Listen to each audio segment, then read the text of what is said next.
Hello everybody, and welcome to another video of Green Square Talks Battlebots. Co-hosting as usual, we got Civilian Arc and Pory Nog. How are you both doing today?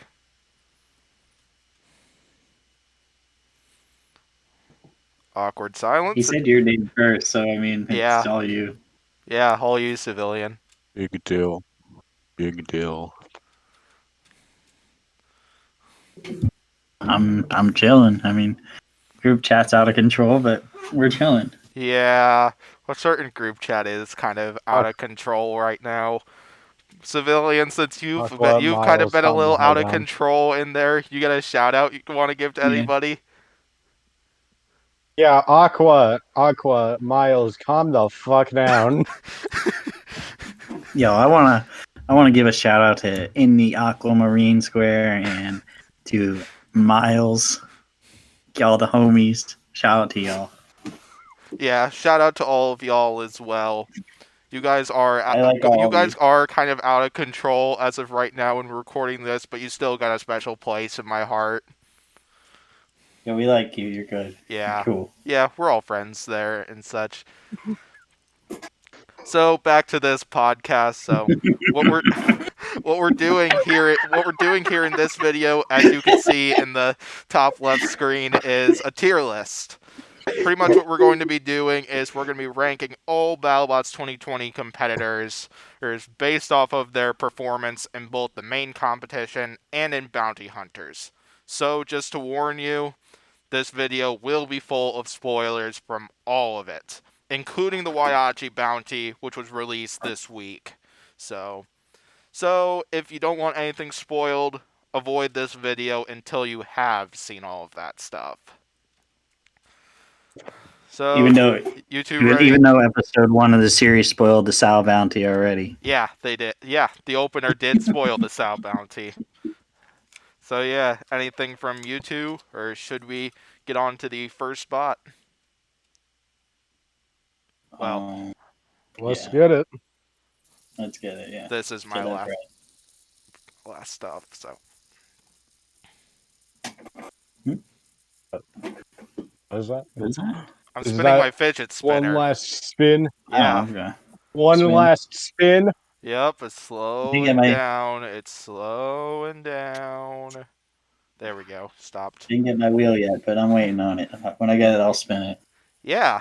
Well, I could spin this thing, The my Valkyrie Valkyrie tire. wheel.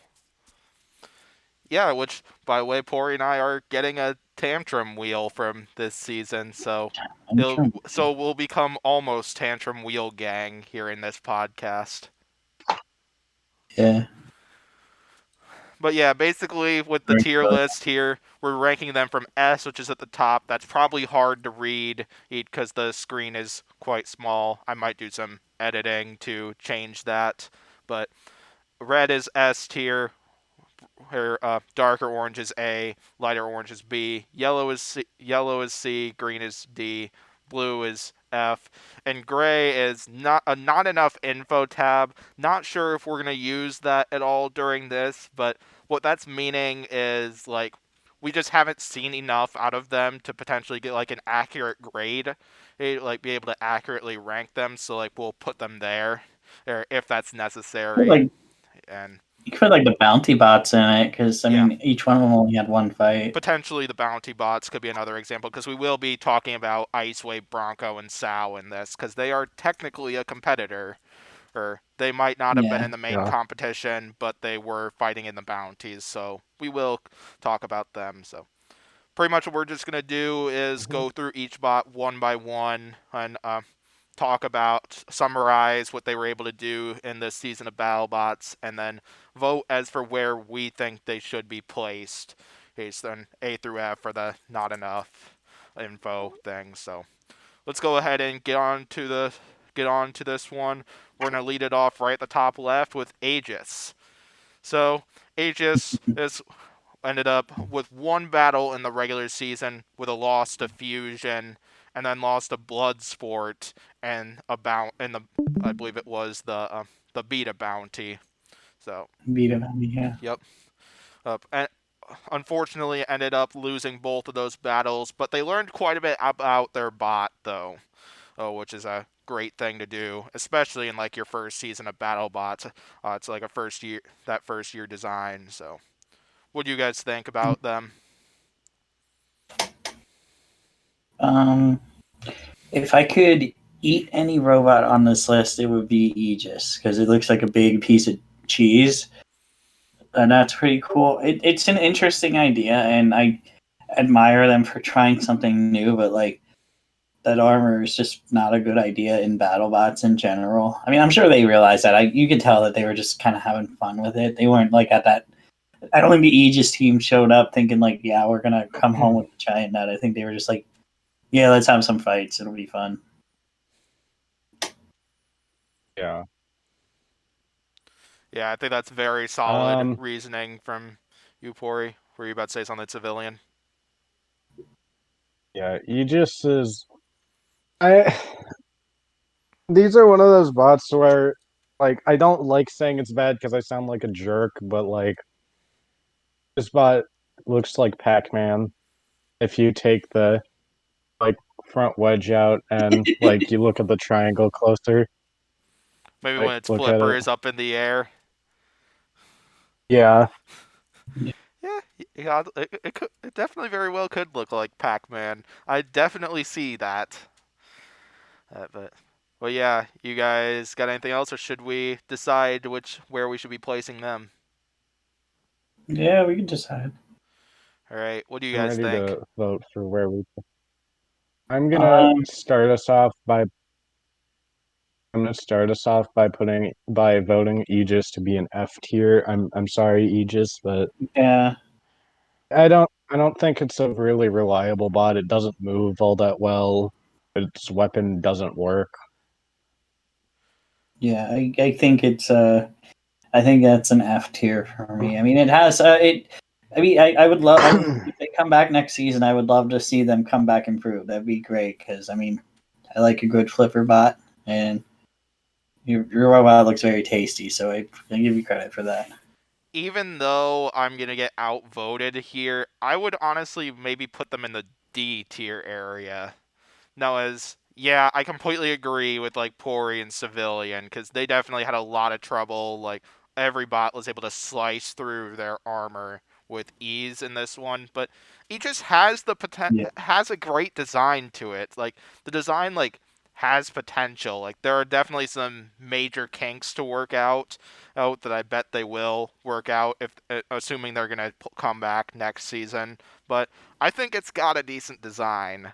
And so I would probably say yeah. D tier, but then of course though I am outvoted. So we'll See, the put thing with Aegis is Yeah. if the armor wasn't made out of like Kevlar, then it would probably be a better robot. It's just that armor is just a really bad idea in BattleBots. Like that stuff's intended to stop bullets, Yeah. not intended to stop like fusion from tearing it limb from limb. Like it's it might protect it if you fought double jeopardy by chance, but other than that, it's not an ideal choice for armor, unfortunately. yeah. Yeah, and Yeah. yeah, as Kevlar is something where it would definitely protect you a little bit from like bullets, but it won't it'll lose its touch, which like Yeah. not long after like taking Hmm. a shot from like a bullet and then it's almost useless following that.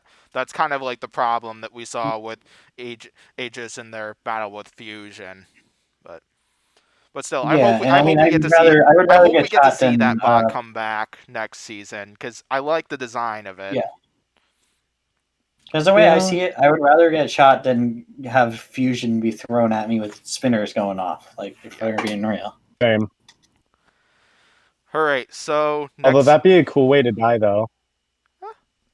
I mean, fusion Death by thrown at fusion. you. That'd be cool. That'd be cool.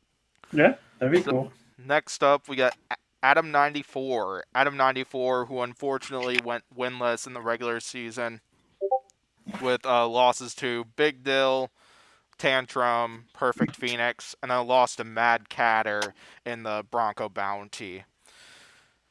While Adam 94 was winless, like I don't think the design did that bad overall. Like yes, they did have. Yes, they did. Were having radio. They did have radio problems in their battle with Big Dill, and but the design got quite a bit better throughout the rest of their battles. Like with Tantrum and Perfect Phoenix, that thing was a lot more reliable. Oh, and yeah, you kind of get the idea of where I'm going by this. Yeah. So, what do you two think? Yeah. Oh, you go ahead, Civilian. Oh, all right. I think Adam 94 showed a good amount of potential this season. I mean, yeah, it's 0-4 this season, but it's not like a bad 0-4. It's not like Bombshell last year where I'm like, well, that was a pathetic run. No, Adam 94 was actually able to do some things in its season. It was able to do some damage to Perfect Phoenix, able to beat up on even Tantrum a little bit. Yeah. So Adam 94 is nowhere near like a crap bot or anything like that.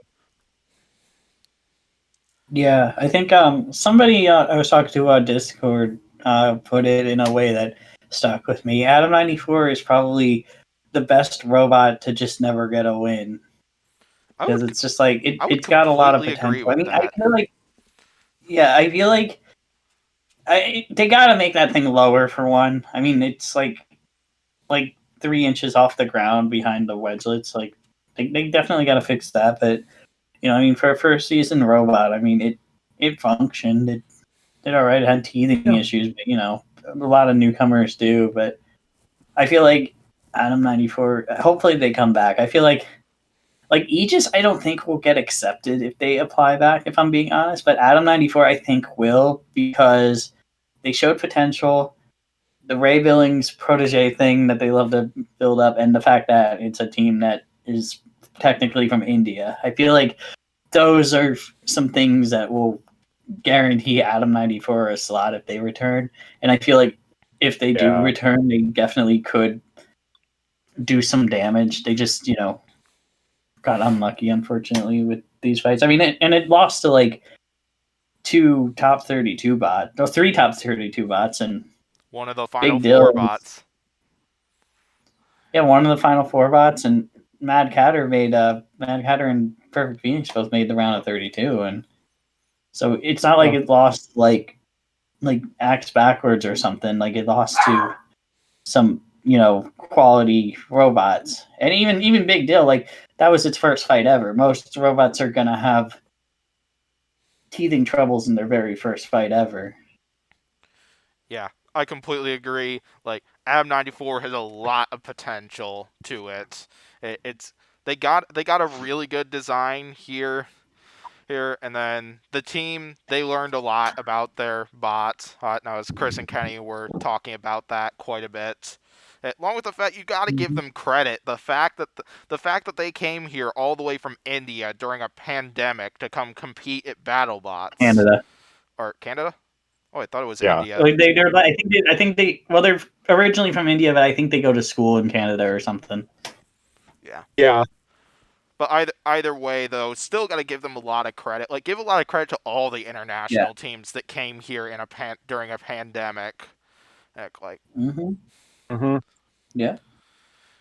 yeah, I hope AM94 returns. I love the design of it. I think it could. I think I if think they it if could they do apply, very they'll well. they'll get in. Yeah. So, anything else from you two, or should we decide where to put them on this one?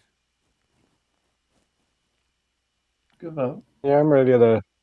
All right, who wants to You want to start go this first one? this time, Pory? Yep, we'll go Pory Hmm? first. D is fair, I think. Yeah, I give them like a. I'd give them probably one of the best D tiers, but still like a D tier. They're very high D tier. If I'm feeling nice, I might give them like a very low C tier, but for now, I'd say D tier. Yeah, I'm probably gonna say D as well, but no insults to anybody we throw like at the D or F tier.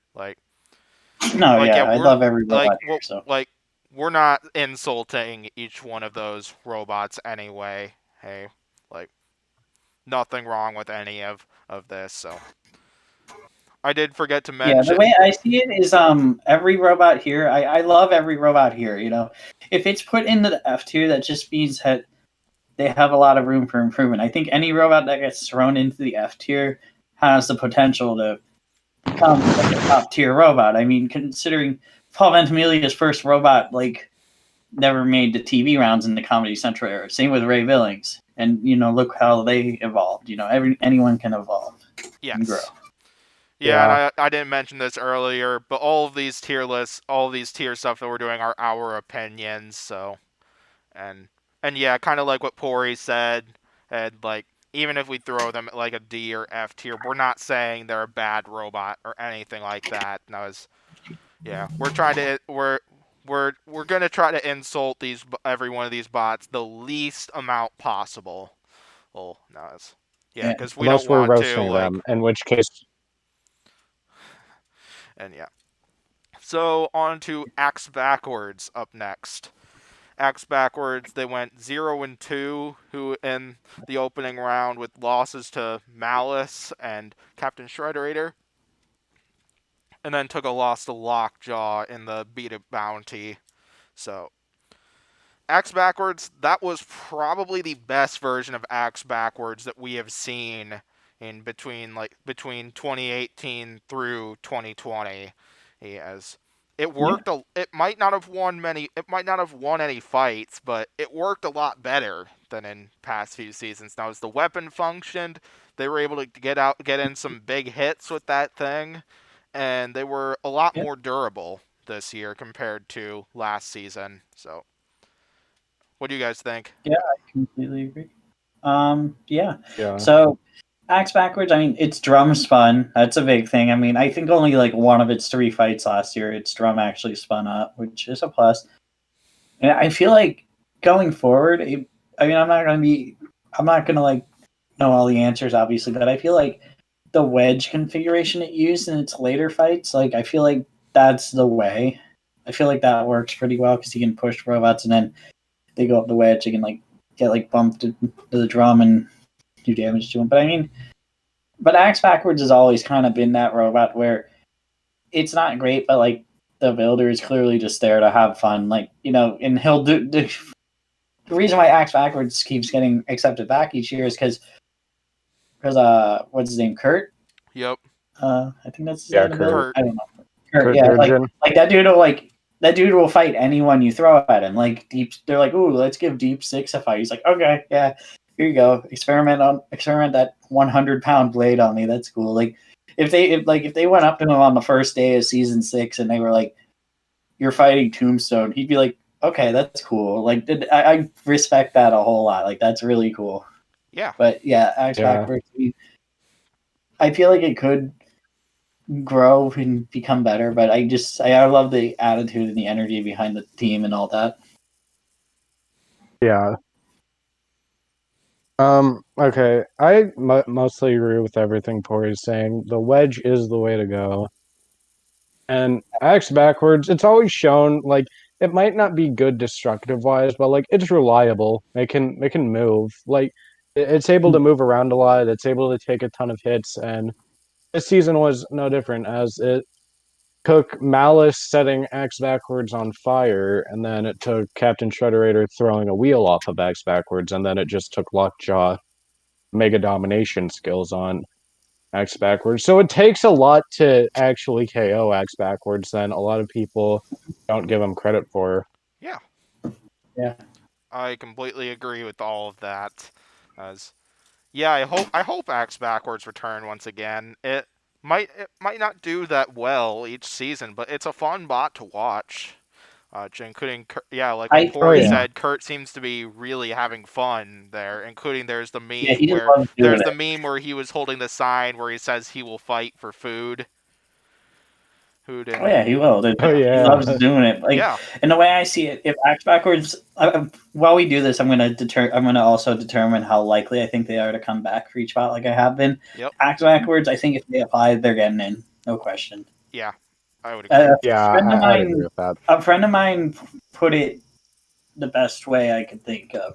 He said that Axe Backwards is the perfect jobber. Like it's like the perfect robot that you throw like a really experimental design at, like Malice, for example. Malice is like this.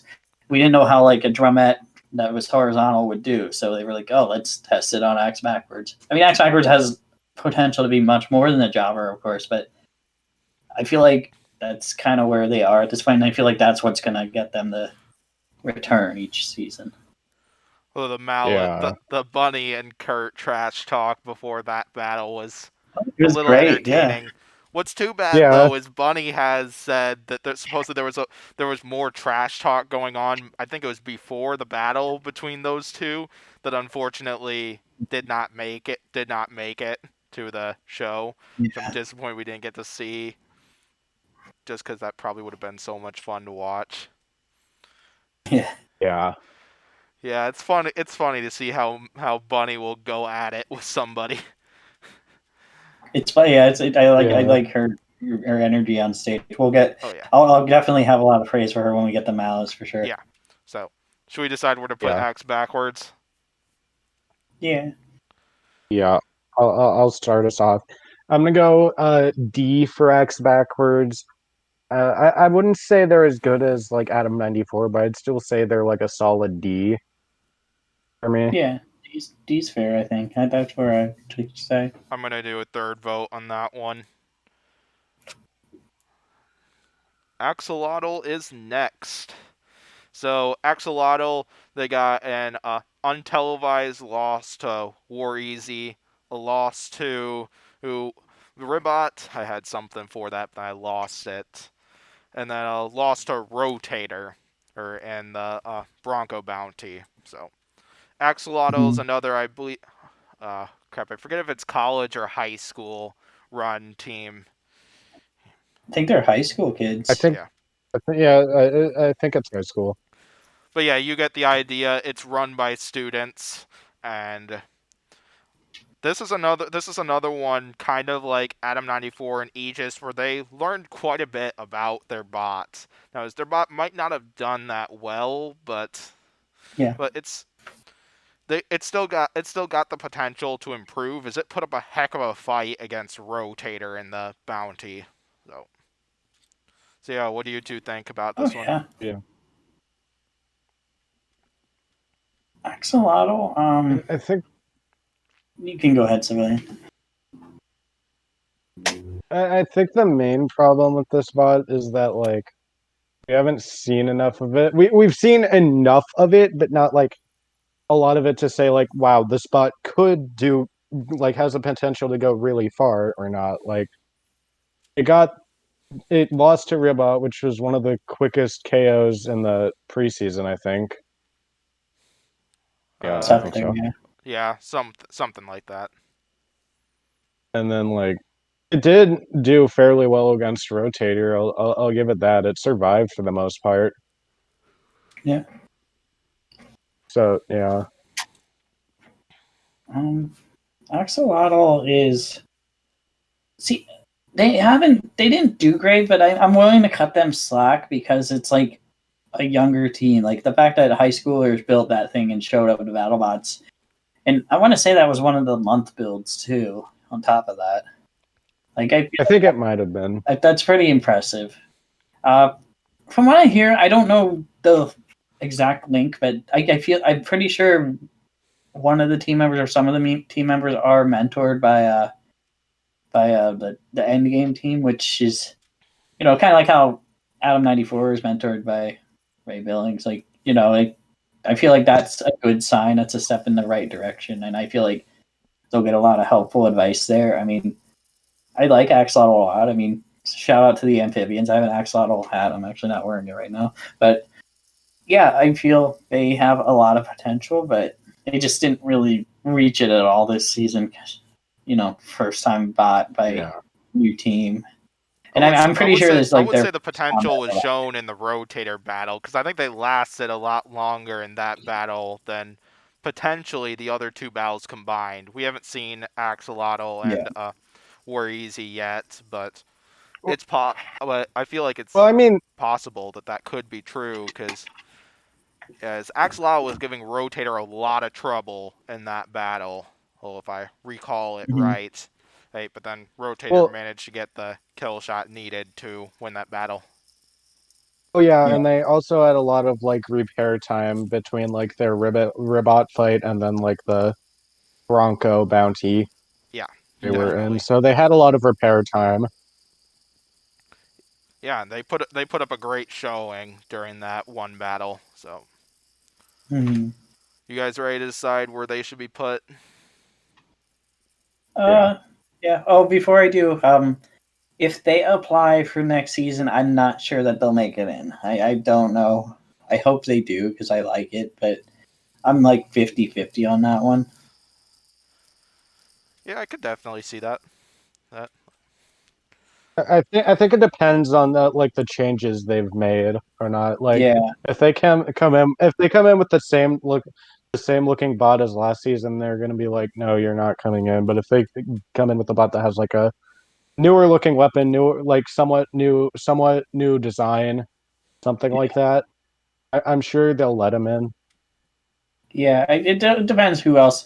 Like, I feel like if we get an influx of international teams this season, they're probably not going to get in. But I feel like if the international teams, for the most part, can't make it, they might squeeze in.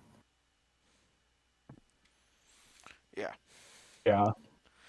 So yeah, But yeah, should we decide where they're going?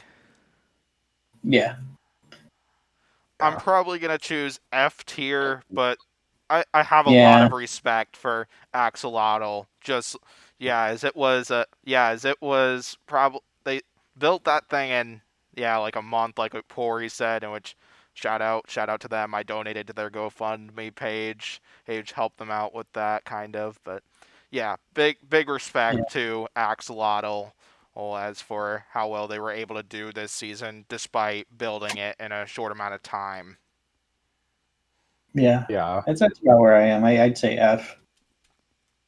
I'd say F, but I'd say like if we were to rank between who I'd say was better between Axolotl and Aegis, I'd probably say Axolotl was better. Definitely. Yeah, no doubt. All right. So next up, we got Bale's Spear or Farmageddon. Armageddon, S tier. Armageddon. So Next spot. yeah. So then Bale's Spear they had an untelevised loss to I believe it was Deadlift if I remember right.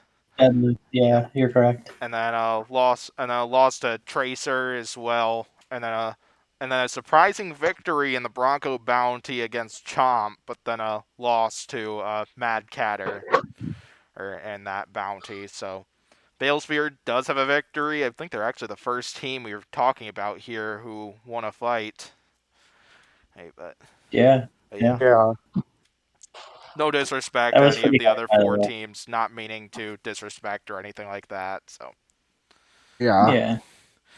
but yeah, Balesphere came in with like one with a really unique design in this season. I was came Hmm. in with a puncher of that design and a pneumatic spike or whatever you want to call it, but it might not have performed that well, but it was overall fun to watch. It's a fun looking design and I like it. So, what do you guys think, Pory and Civilian?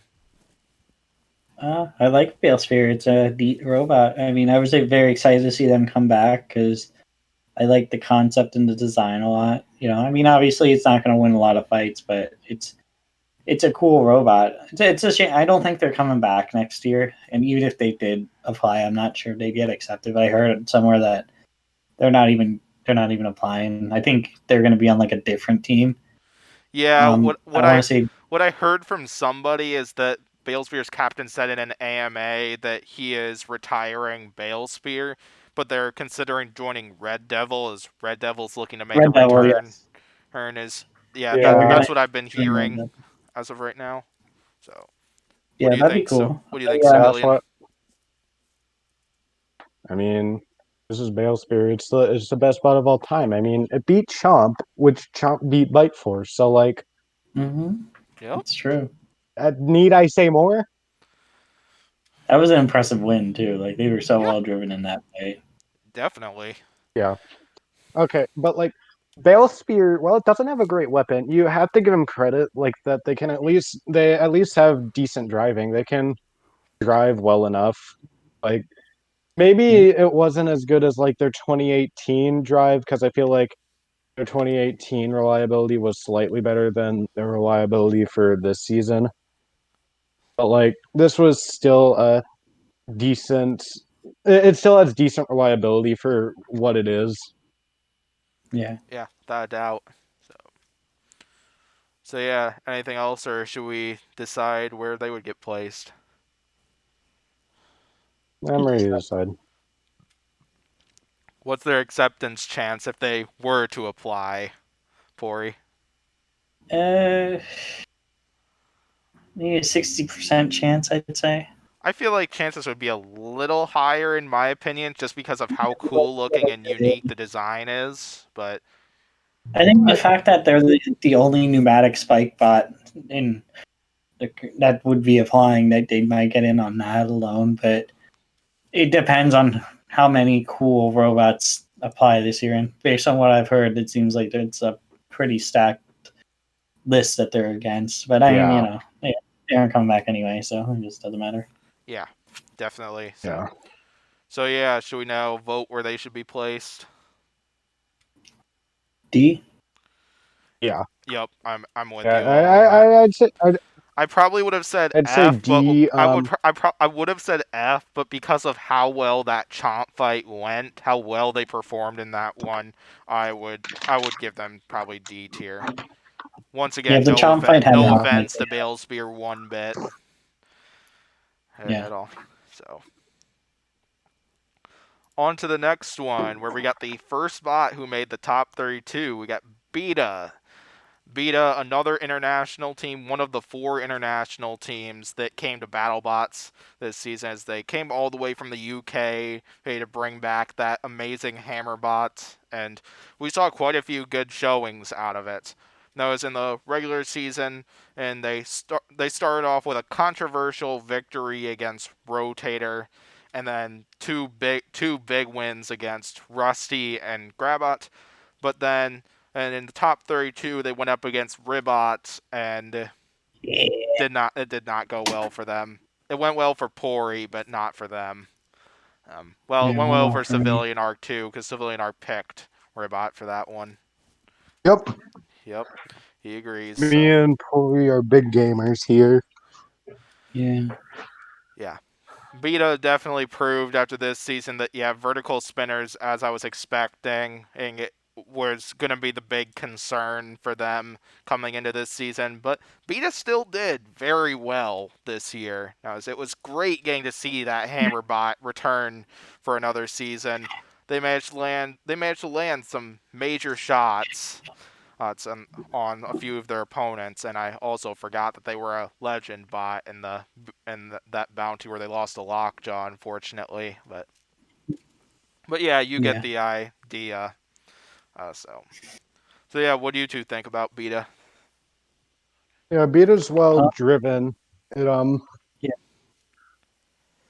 You go ahead, Pory. Yeah, we're gonna fight about this one, but okay. So Beta is a wonderful robot. It's got a really powerful hammer. It's super well driven. It's a C. I don't care. It's a C. I know you two aren't gonna agree with that. That's where I would put it. Ooh, a C, huh? Uh-huh. What are your thoughts, Civilian? Yeah, let's hear your thoughts. Okay, so And then just vote after the end of your thoughts, and then I'll share my vote. People keep saying that Beta is the best hammer bot. Shut up, please. Beta is not the best hammer bot. That is Shatter. Okay, let's get that off the bat right here, right now. Shadow got that crown now. Yeah, it's always had that crown. Now, yeah. Beta is a very well driven bot in defense. It's very decent. It's very well armored. Unless John Reed's being an idiot and decides to go with that stupid vert armor that it goes with. They keep British people, am I right? You can get like Green Square canceled. Wow. The Robot Wars is going insane on John Reed, I tell you. Yeah, Beta's a decent bot. It can do a lot of good things. The problem is John Reed is too scared to use its weapon. That's the main issue with Yeah. Beta. Exactly. That's why I have him in C, because one, he's too scared to use his weapon, and he didn't use it once with a rotator, and Ribbot, it didn't really get much of a chance to hit Ribbot. I think it might have got like one hit Yeah, I on got it. one. But, like with Ribbot and Lockjaw, like they both kind of railed into Vita, and Vita Hesitated a didn't little really bit, and Yeah. Vita kind of hesitated, but I mean, Vita also hesitated to use its hammer on Rusty when it fought Rusty. Like, and that's not a robot that you should be afraid to use a hammer on, because there's not really any consequences to it. But that's just it. The thing is, Vita had 3 wins, and 1 win was to Rusty and 1 win was to Grabot. So it didn't exactly have, like, Vita should have been fighting like Hypershock and stuff instead. Like, its schedule should have been like Rotator, Hypershock, Gigabyte or something, but instead its schedule was Grabot and Rusty Yeah. and Rotator. And that's why I think it's a C. If it would have fought higher tier opponents, I'd probably put it in like a B, maybe even an A. Yeah, I'd say B tier just because John Reed's still a great driver, and Beta's still it's still the hammer's still good. It's just John Reed doesn't like to use its hammer because he's Wedge Gang, not Hammer Gang. yeah, He doesn't like I to get think a big hammered. improvement Beta could make if Beta returns next season is create like a armor design that works against vertical spinners, like throw wedgelets or something right at the front, like similar to like what Thor would come in with in Robot Wars. Or it says Thor's got a few Yeah. low to the ground configurations that worked very well for it. If Beta could do something Mm-hmm. like that, I think they could do very well. I think they could have an excellent defense against vertical spinners. So as for my vote, we have a B and a C right now. Believe it or not, I'm actually going to differ from both of you. I'm saying A tier for this one. Yes, John Reed has hesitated quite a bit on their hammer usage, but Beta's armor and the power in that hammer, even though it's not as good as other hammer bots, like both of those are very high. Like while it's not great against vertical spinners, it's a menace to like horizontal spinners. It's a great design for that. Now, as they were able to just Yeah, bully yeah. Rotator around the arena for like 3/4 of the match, and yeah, including what they were able to do with that wedge armor against Rusty and Grabot too. So you got to give Beta a lot of credit for that. So yeah, 3 different votes. Luckily, I was prepared for this. What we're gonna do is we're gonna throw Beta in the middle of our 3 votes, meaning we're gonna put them at the B tier area. So You Civilian could use wins. Miles So as the Civilian wins tiebreaker. this round, You could basically. use Miles as the tiebreaker. How about Miles. not? Shout out to Miles. All right. Next up, we have Miles and the Aqua. bot that should be higher than an S tier. We got Black Dragon. Yeah, hopefully you could. Yeah, the bot that Civilian Arc cheated out of a Battlebots championship. I gave it runner-up. Okay. Yeah, we like to mess with Civilian Arc. At least some of us do. Yeah, they're mean to me. Yep. Yeah, Yep. we really do. It's payback for all the roasting you do. Black Dragon is I mean, what more can you really say? Like, it's a legend. It's an incredible robot. I mean, I've always been a fan, and like Black Dragon has not let me down. It's a very well driven robot. The team is super passionate about it. They love doing it. Like, they just wanna have a fun time. Like, even when they lose their fights, they're like excited about it. They're like, oh hell yeah, I don't care. I had a fun time doing it. But yeah, I personally think that I would put Black Dragon into the S tier, and obviously and as for them coming back, obviously they're going to come back if they can. Yeah. Same with Beta. Yeah, as Black Dragon had a very good season, like a lot better than last season. And I was in the regular season, they went 2-1, and with wins over Kraken and Claw Viper, but then I lost to Copperhead. Made the top 32 as a top 5 seed. Managed to win against Slammo, Tombstone, Ribbot, but then unfortunately lost to Whiplash in a driving and ground game match in the final four or so. Yeah, like what Pory said, Black Dragon had a great season. Now, the bot is so well built, like it lasted 2.5 minutes. It's in the battle with Ribbot while on fire. Like Yeah, that just that that's was just good. that's just automatic proof on how well built Black Dragon is. Now, as Yeah. also, if there was an award for most durable bot, I'd give it to Black Dragon, probably. Ribbot would be another serious contender. Or, not Ribbot, a Rotator. Or, no offense, Pory. But, yeah, Ribbot could be a contender Ribbot for could that. I also mean, be another contender for it, Yeah, but Ribbot. yeah. Ribbot's another major Ribbot contender has. for most durable. As But yeah, back to Black Dragon. It's very durable. It's very well driven. The weapon has caused some damage specifically whenever they've gone with the heavy egg beater weapon, and they've managed to dish out some heavy shots with that thing. And mhm. yeah, and a lot of their new armor configurations that they came in with for this season work to perfection. So yeah, other thoughts from you two? Yeah. Uh, Mm. I think the main gripe I have with Black Dragon is that it did seem to lose its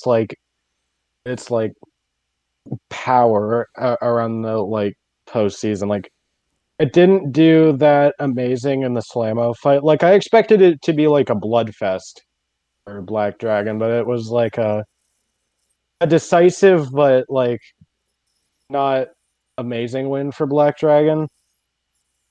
Um, Yeah. then for then for Tombstone, I mean, I think half of it was luck, half of it was how good Black Dragon is for Tombstone losing its weapon.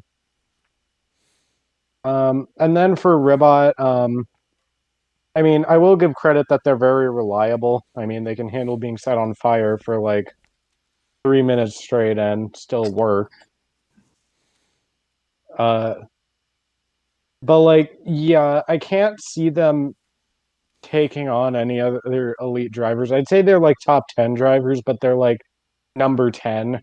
They're like top 10 best drivers of Battlebots. So I Mhm. don't think they have. I think their main issues is that while they do have a good driver, I can see it doesn't have the lowest ground. And I don't think its weapon is that great. I do think, now, don't get me wrong, I'm not saying Black Dragon is a bad bot, but I do think Black Dragon is just a smidge overhyped. A smidge. Yep, all opinions are respected here, and I'm not going to dispute it at all. But yeah, anything else, or should we vote on this one? Yeah, I'll lead it off by I'll I'll lead get, it off by voting S tier. I'll make everyone who's watching this YouTube video hate me by saying B tier. Wow. What do you think, I'm gonna Pory? vote S as well. S tier? Yeah. Yeah, temporarily bugged right as you said that, which is okay. As Black Dragon is the first S tier bot. All right, so next up we got Black Widow. Black Widow. They got exhibition loss to Mammoth before the season began. I think. I'm not 100% sure about exactly when that battle happened and during the tournament. They got an untelevised victory against Rampage in the main competition, which I hope we get to see that battle soon. As I want to see that one happen. And then they participated in the Ice Wave Bounty, where they ended up taking a loss to Scorpios. So Black Widow's definitely a very interesting design. I love it. It's got a nice drum spinner. Looks exactly like a Black Widow spider, or not counting the weapon. But it was quite fun to watch, even though we didn't get to see a lot of big battles out of it. So, what do you two think about Black Widow? I think we know what Pory's gonna say, though. Yeah. For the record, the mammoth fight was after the season. Good to know. But, yeah. Or at least it was like later on, because I mean, you could tell because I think it was an exhibition.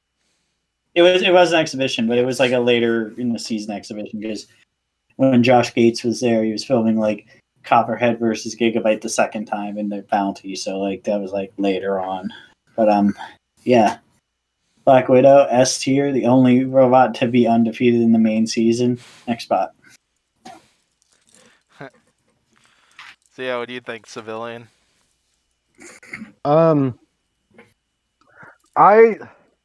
This is tough because much like Axolotl, we haven't seen like a good amount of Black Widow. And to be honest, I didn't even see the mammoth fight, so I don't even know how Black Widow performed there. Yeah, they got a few They sparks in on Mammoth right on their lifter, I believe is where it was, like somewhere. But then I believe their drivetrain had issues eventually, and Mammoth got a few good lifts, but then I don't think they flipped them over or anything like that. And yeah, from that, it was the end of the battle. They knocked like a wire loose in it or something. Probably. So yeah, any other thoughts on this one, or should we vote on that? I mean, it put up a good fight against Scorpios. Yeah. Yeah, it got like a two or three good shots on Scorpios. Yeah. Yeah, we can vote. And by the way, I don't think Black Widow's getting in if they apply again, unfortunately.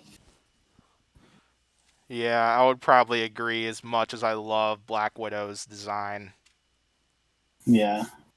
It's a cool robot, and I like the basement build style, but it's probably not going to get in unless they're like short on competitors, probably.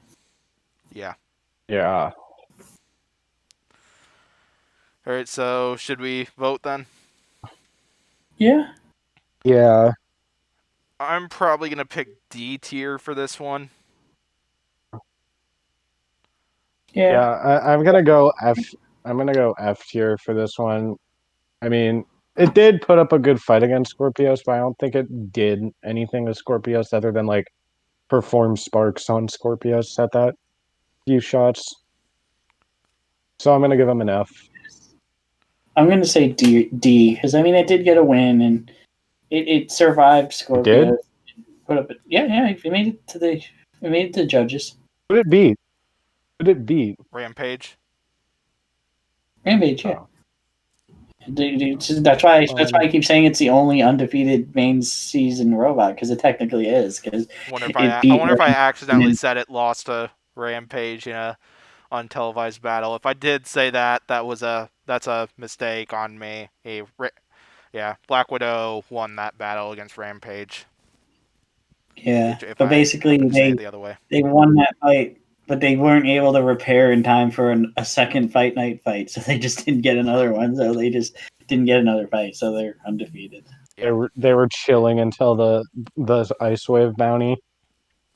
Pretty much, yeah. Alright, so next up we got Bloodsport, or the 2 seed in the top 32. Yeah, not a lot to explain. They went 3-0 in the regular season with wins against Scorpios, Endgame, the only bot to beat the 2020 champion, and then Chronos. Were awarded the 2 seed where they got a relatively close, potentially controversial win against Gruff, and then ended up taking a loss to Civilian's second predicted champion, Tantrum. Then they partook in the beta bounty as well. Was given one of the higher ranks for that one. Managed to get wins over Aegis and Hijinks, but then took a loss to Lockjaw in the final. Bloodsport, that design was a lot better than what we saw in 2019, and like that thing was Oh a yeah. monster of a machine this season. So yeah, what do you two think about the Bloodsport this year? Pory, guess what? What? Bloodsport gang. They're pretty cool. Ooh, I mean, I appreciate Bloodsport. I mean, it's a good robot, but I don't think you're gonna like where I rank it. what? But I, you're I have it. I have it somewhat low as well. yeah. I'm sorry, Bloodsport gang. I have to betray you. I Uh, don't think Bloodsport is as good as I thought it was anymore. Unfortunately, it Yep. does have weapon reliability issues. well, no, it's not Yeah. really weapon And reliability issues. It's just weapon oh no, overheating. it's like Yeah, their weapon yeah, overheats quite easily because the weapon is relatively heavy. So, yeah. Yeah. like, I get what you're They can saying, pick. civilian. They'd be really good, but yeah, I feel. I mean, Bloodsport's still a very good robot. It had what, like six wins. That's not bad. That's more than Yeah. most robots get. So they definitely did good. They improved from last season. I mean, last season they did good too. On top of that, but this season they definitely had a glow up, and I can only imagine next season when they come back, they're gonna. I'm assuming they'll be back. I'm assuming next season when they come back, it'll be even more of a glow up, and they'll hopefully fix like the overheating issues, maybe. Yeah. Yeah.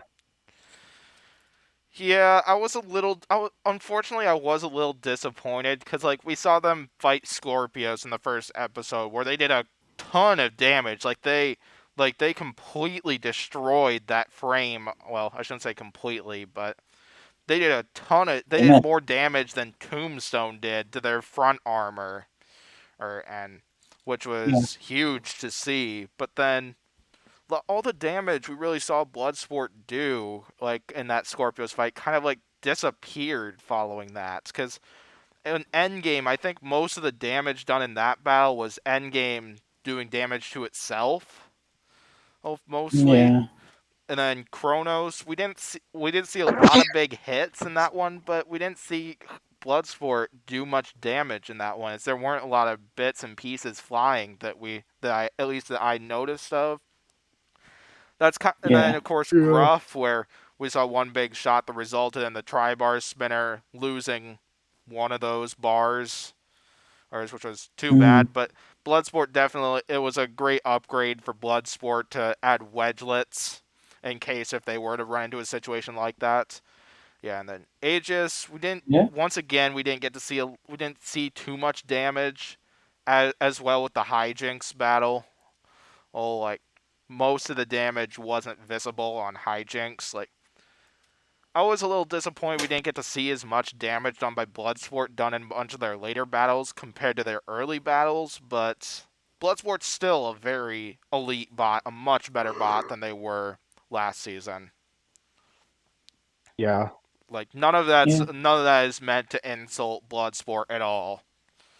All Oh knows. yeah, it's a wonderful robot. Yeah. So yeah, anything else from you guys, or should we decide where to place Bloodsport? Good vote. I'm gonna go. I, I'm Uh, oh, you want to go first? I, yeah, I'm gonna make everyone hate me by going B tier. Oh, that's where I was. That's where I was too. Yeah, B tier. Oh, sick. I was thinking A tier, but then of course I'm outvoted once again, which is completely okay Yep. because we got something fun at the end where I can show off what I think. So, Yeah, all I know right, Miles thinks. Shout out Miles. Hi, Miles. Hi, hi Miles. Miles. All right, so next up we got Bronco, who is one of the 3 bounty only bots here. Now, as they fought as a legend in the Bronco bounty, their one battle was against Rotator, where Rotator got supposedly like a 1 in a million shot. Managed to hit one key area on the top of Bronco's flipper that disabled that thing and left Bronco with a non-functioning flipper.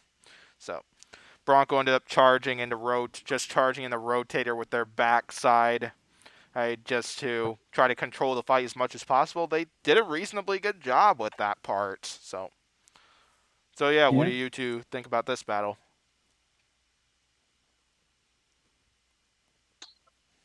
It's kind of sad that they got such like a tough draw against that fight. Like, in my opinion, if there was a rematch, I think Bronco would have beat Rotator. In my opinion, like, but Rotator got such a precise shot on Bronco that that was basically over in 10 seconds. Like Bronco couldn't really recover from something like that. I still Yeah. think Bronco's a good. I still think Bronco's a good bot. Out of all the bounties that were like out of all the bots that were like bounty only, Bronco, Ice Wave, and Sao. I think Bronco was probably the worst of those three in my opinion, but that's not saying it's bad in any regard. I just think that Bronco was just not doing too great in that fight. And Yeah. no, not really Bronco's fault in that. It was mainly just Rotator getting like a really good shot there. My Yeah. opinion, I would honestly say the opposite. I think I think out of all the bounty only bots, I think the Bronco had the best performance out of the three of them. Because even without a functioning flipper, Bronco is still able to give Rotator quite a bit of trouble and showed quite a bit of excellent aggression and control, even without their flipper, like I said already. Like not disputing your point or anything, civilian. No, is yeah, all Yeah. opinions are allowed here. So, but yeah, what do you think, Pory? Uh, yeah, I feel like if Bronco fought Ice Wave or Sao, it would probably win. We determined But that in the because last neither of them are. podcast. Hmm? We determined that in the last podcast, but not for Yeah. real, just for fun. Even though that was rigged, we all know that was rigged.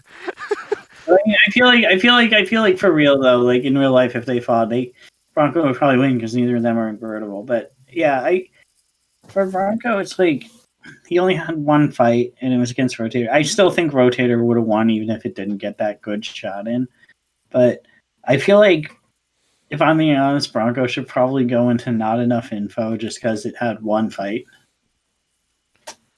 Yeah, mm, maybe. Yeah, I would kind of agree with that. Yeah, we didn't get to see like one amazing flip from Bronco, kind of like what I was hoping, and I bet Battlebots was hoping to see in this one, because Bronco is one of the most entertaining bots in the competition, just because of that flipper. Like it's fun to watch, and we unfortunately did not get to see it in this one. Yeah, Yeah, like 2018 was probably my favorite season just because of how fun all of Broncos wins were. yeah, that was a golden era of Bronco. Yeah. So yeah, anything else, or should we decide where to place Bronco? Uh, Just uh, I'd put him in the B tier if I'm being honest. I still think it's a good bot with a good design. It just had a tough matchup. What do you think, yeah, Pory? I'd put him in the not enough info tier. I'm probably gonna agree with Pory on that one. And like, if we didn't have the not enough info tier, I would probably support you, civilian arc. Like I think they would probably be up in that area, but we only saw one battle for Bronco, and their weapon took a really precise shot that took it out. So yeah, I'm probably gonna say not enough info in this one. But yeah, I hope we get to see Bronco return to the main competition once again, because it's a fun bot. So Yeah, I feel like they'll probably return with a redesign if I had to imagine. yeah. It'd be a great thing. I think that would be Yeah. cool. Bronco would be really awesome. So next up, we got the bot that I think should have made the top 32 here if I had to choose one bot. out of the list. Of course, there's a few that people might think should have made the top 32. But Captain Shredderator, they went 1-2 in the regular season. They got a win over Axe Backwards, with losses to Lockjaw and Shatter. They returned for the Bronco bounty, got a win over Sharko, but then lost in a reasonably close judge's decision against Rotator, and what was probably my favorite Captain Shredderator fight of all time. That was a good Yeah, fight. Yes. and if they didn't lose their weapon, they probably win the decision. If I'm being honest. Yeah, I Yeah, would agree with that because they seem to be winning a majority of the exchanges against Rotator, even though they did lose a few teeth on their spinner, or in a few of those Yeah. weapon on weapon shots. But yeah, Captain Shredderator was a much better bot this year. I think Brian Nave changed the internals to the old reliable system he used when he first started coming out with full body spinners, like one of the first internal setups he was Mhm. using. But yeah, you get the idea. And it worked very well for Captain Shredderator as they had fewer reliability problems. They were still there, but they happened much later in the battle, which is a great sign that Captain Shredderator is improving. And again, Mhm. you get the idea, so I might as well hear stuff from you two. Yeah, you can go ahead, Spin. Okay. First off, I think if they get their reliability issues fixed, this is a hot take here. If they get their reliability issues fixed, they will be the best full body spinner in Battlebots. I feel like they can be better than Gigabyte. I feel that they can be better than Son of Waiachi. I feel that they can be better than uh, Ice Wave, who technically isn't a full body spinner, but you could call him a full body spinner if you really wanted to. If Gigabyte didn't remove the whole striking from low ground thing that Copperhead was talking about when they first fought Gigabyte, I would have disagreed with you on the Captain Shredder and Gigabyte thing. But yeah, I completely agree as of right now on that. But Yeah. So yeah, but as of now, I think Captain Shredderator had its best season, but Oh because yeah. of how Captain Shredderator's usual seasons are, that's not really saying much. No offense to Brian Nave at all. Mhm. Yeah, it had a good season. It showed what it was made of. I feel like it could go even further if it fixes those reliability issues. But yeah. yeah, Captain Shredder, despite getting only one win in the regular season and then a win in the bounties, this was probably one of the best seasons Captain Shredderator has had so far. So yeah, what do you Yeah. think that Captain Shredder's odds are if they apply for next season? Oh, they'll get in. Yeah, I agree. So Yeah, like they're one of 6 bots that have competed in every season of the reboot, Mhm. yep. or have fought in every season of the reboot. Yep. Yeah, they ain't going. I mean, if they apply, they ain't going anywhere.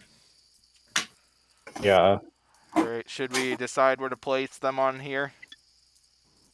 Yeah. I Yeah. think people might disagree with me, but I would put them at a B tier. I think I I think they showed a lot of major potential this season despite going 2-3 as of the battles that we know of. I I'd would. I. I'd probably say I'd probably say C tier for me. Yeah, Captain Shredderator had a really good season, but like you can still see it had some problems. It was still like losing fights that it was winning. Like it was doing fairly decent against Lockjaw, fairly decent against Shatter, fairly decent against Rotator, and then bam, weapon stops, and then they just get dominated. What do you Yeah, I'd think, say Pory? C is for Captain Shredderator, and I'd say C. Yeah.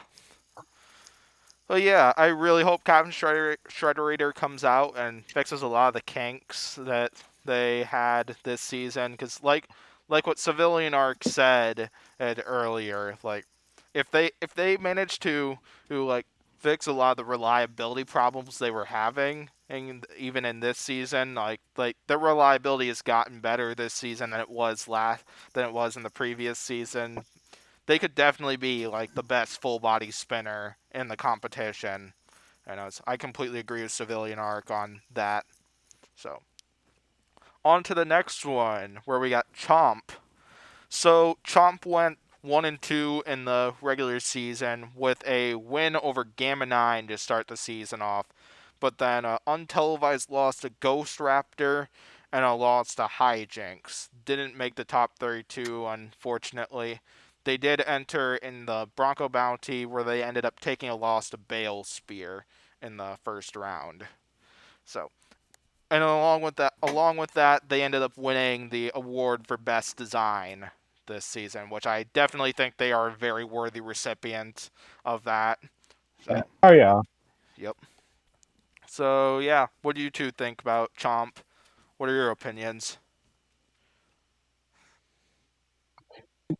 It's a very ingenuitive design. I'll give him that, but like it's the same problem Trump has always had. It's just too complicated to really win a lot of fights. Like I'm sure Zoe and her team worked like hell to figure out how like they were gonna design it, how they were gonna like control it and stuff. Not to mention the fact that they had to build a 500-pound robot. I'm not disrespecting Team Chomp at all. I'm sure they put their love, heart, and soul into the new Chomp, and I respect them for that. It's a really good design, and I'm sad that Mhm. they didn't make it further than they did. But unfortunately, I don't think that this is a really good design, in my opinion. I think it has potential. It does have potential, but the problem is that there's just so much like internal stuff going on. Like you got the hammer, you got the turret, you got all the what, 8 legs, 10 legs, Something like that. 6, I think. six. Okay, six. So like you have eight, like a lot of 8 things going on at once, and like a lot of bots usually only have like 3 things, like drive and weapon, and that's it. But like for Chomp, it's like a lot of stuff, and that makes it like harder to use because of like how Yeah. because there's a better chance that radio issues could occur in that situation. Yeah. Well, I think with Chomp, it's like that. I don't think they're not like showing up like thinking like. I feel like their ambition for it is more so like show what we can do, like what kind of thing we can show up with. They've always been more about making something technologically advanced as opposed to something competitive, and that's completely fair. And I do think that Trump is capable of winning fights. It's just they just gotta work out all the kinks. I wonder if they'll Yeah. be the team to come out with the first self-driving Battlebot. I mean, the the chomp, the tall chomp that had wheels, like that one technically was able to do that. Yeah. Yeah, that auto tracking Yeah, I and was Yeah, that like mostly it was yeah, a I was full mostly thing. going with like completely self-driven, like not counting like the I'm auto not for the sure. hammer thing. And like I hope I hope they don't do that, and because I'm afraid that would open up new doors that a lot of people would do auto driving, which would just ruin the whole point of the sport. huh, I think auto driving is just. I don't think auto driving is a great idea, but I think that's where they're gonna go, unfortunately. yeah, like I think I mean, I maybe think it'd be a they're on great stage. idea. I think it, in my opinion, and I think it would be a great idea to do like auto driving, but I just want to see it like once or something like that. I kind of I like support Civilian Arc's point, but I want to see somebody do it, like see what that's like in action. But then, yeah, like I don't want to see it like too much. It's like kind of supporting Civilian Arc's point that he's making. Yeah. Well, they had a robot that entered, and I think it was season 2. It was called Honest Abe, and it's like a full body spinner that had like it had like a top hat like Abraham Lincoln would have, but like in the top hat was like sensors in it that could like make it like auto drive around, and it got rejected. But I feel like if they, because I mean they can accept and decline any robots. Like they could accept like one self-driving robot and see how it goes. But I don't think a self-driving robot would win the competition anyway. I feel like you need that human Yeah. element.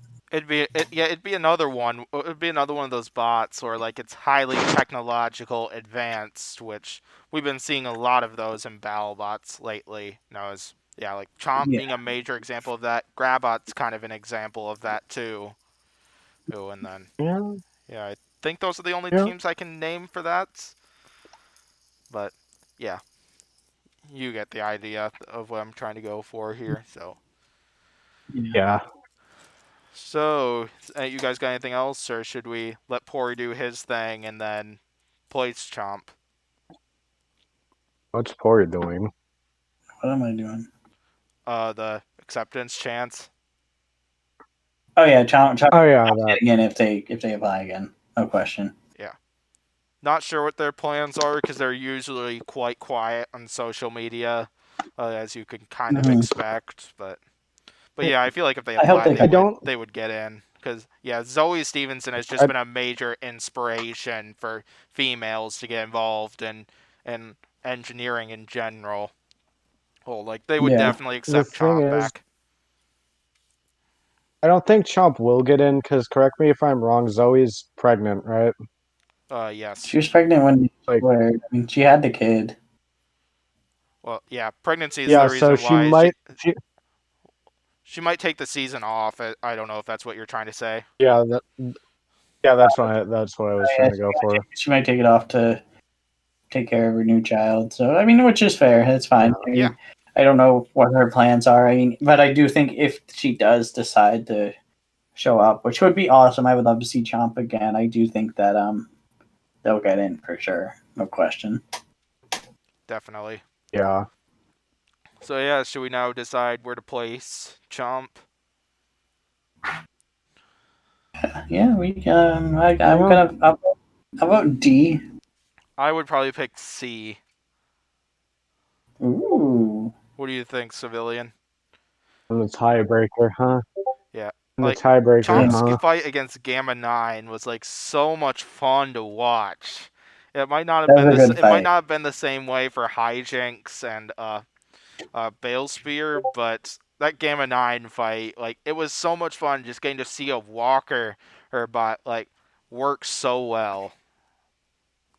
All right, yeah, you go Yeah. ahead, Civilian. Or Fory, do you even want to make a case knowing that's what I just did? Because it's No, only I fair. mean, let's determine it. All right, fair enough. Uh, all right. I'm gonna end it with my internet is bugging, so I'm gonna exit, then come back on, then answer. All right. Okay.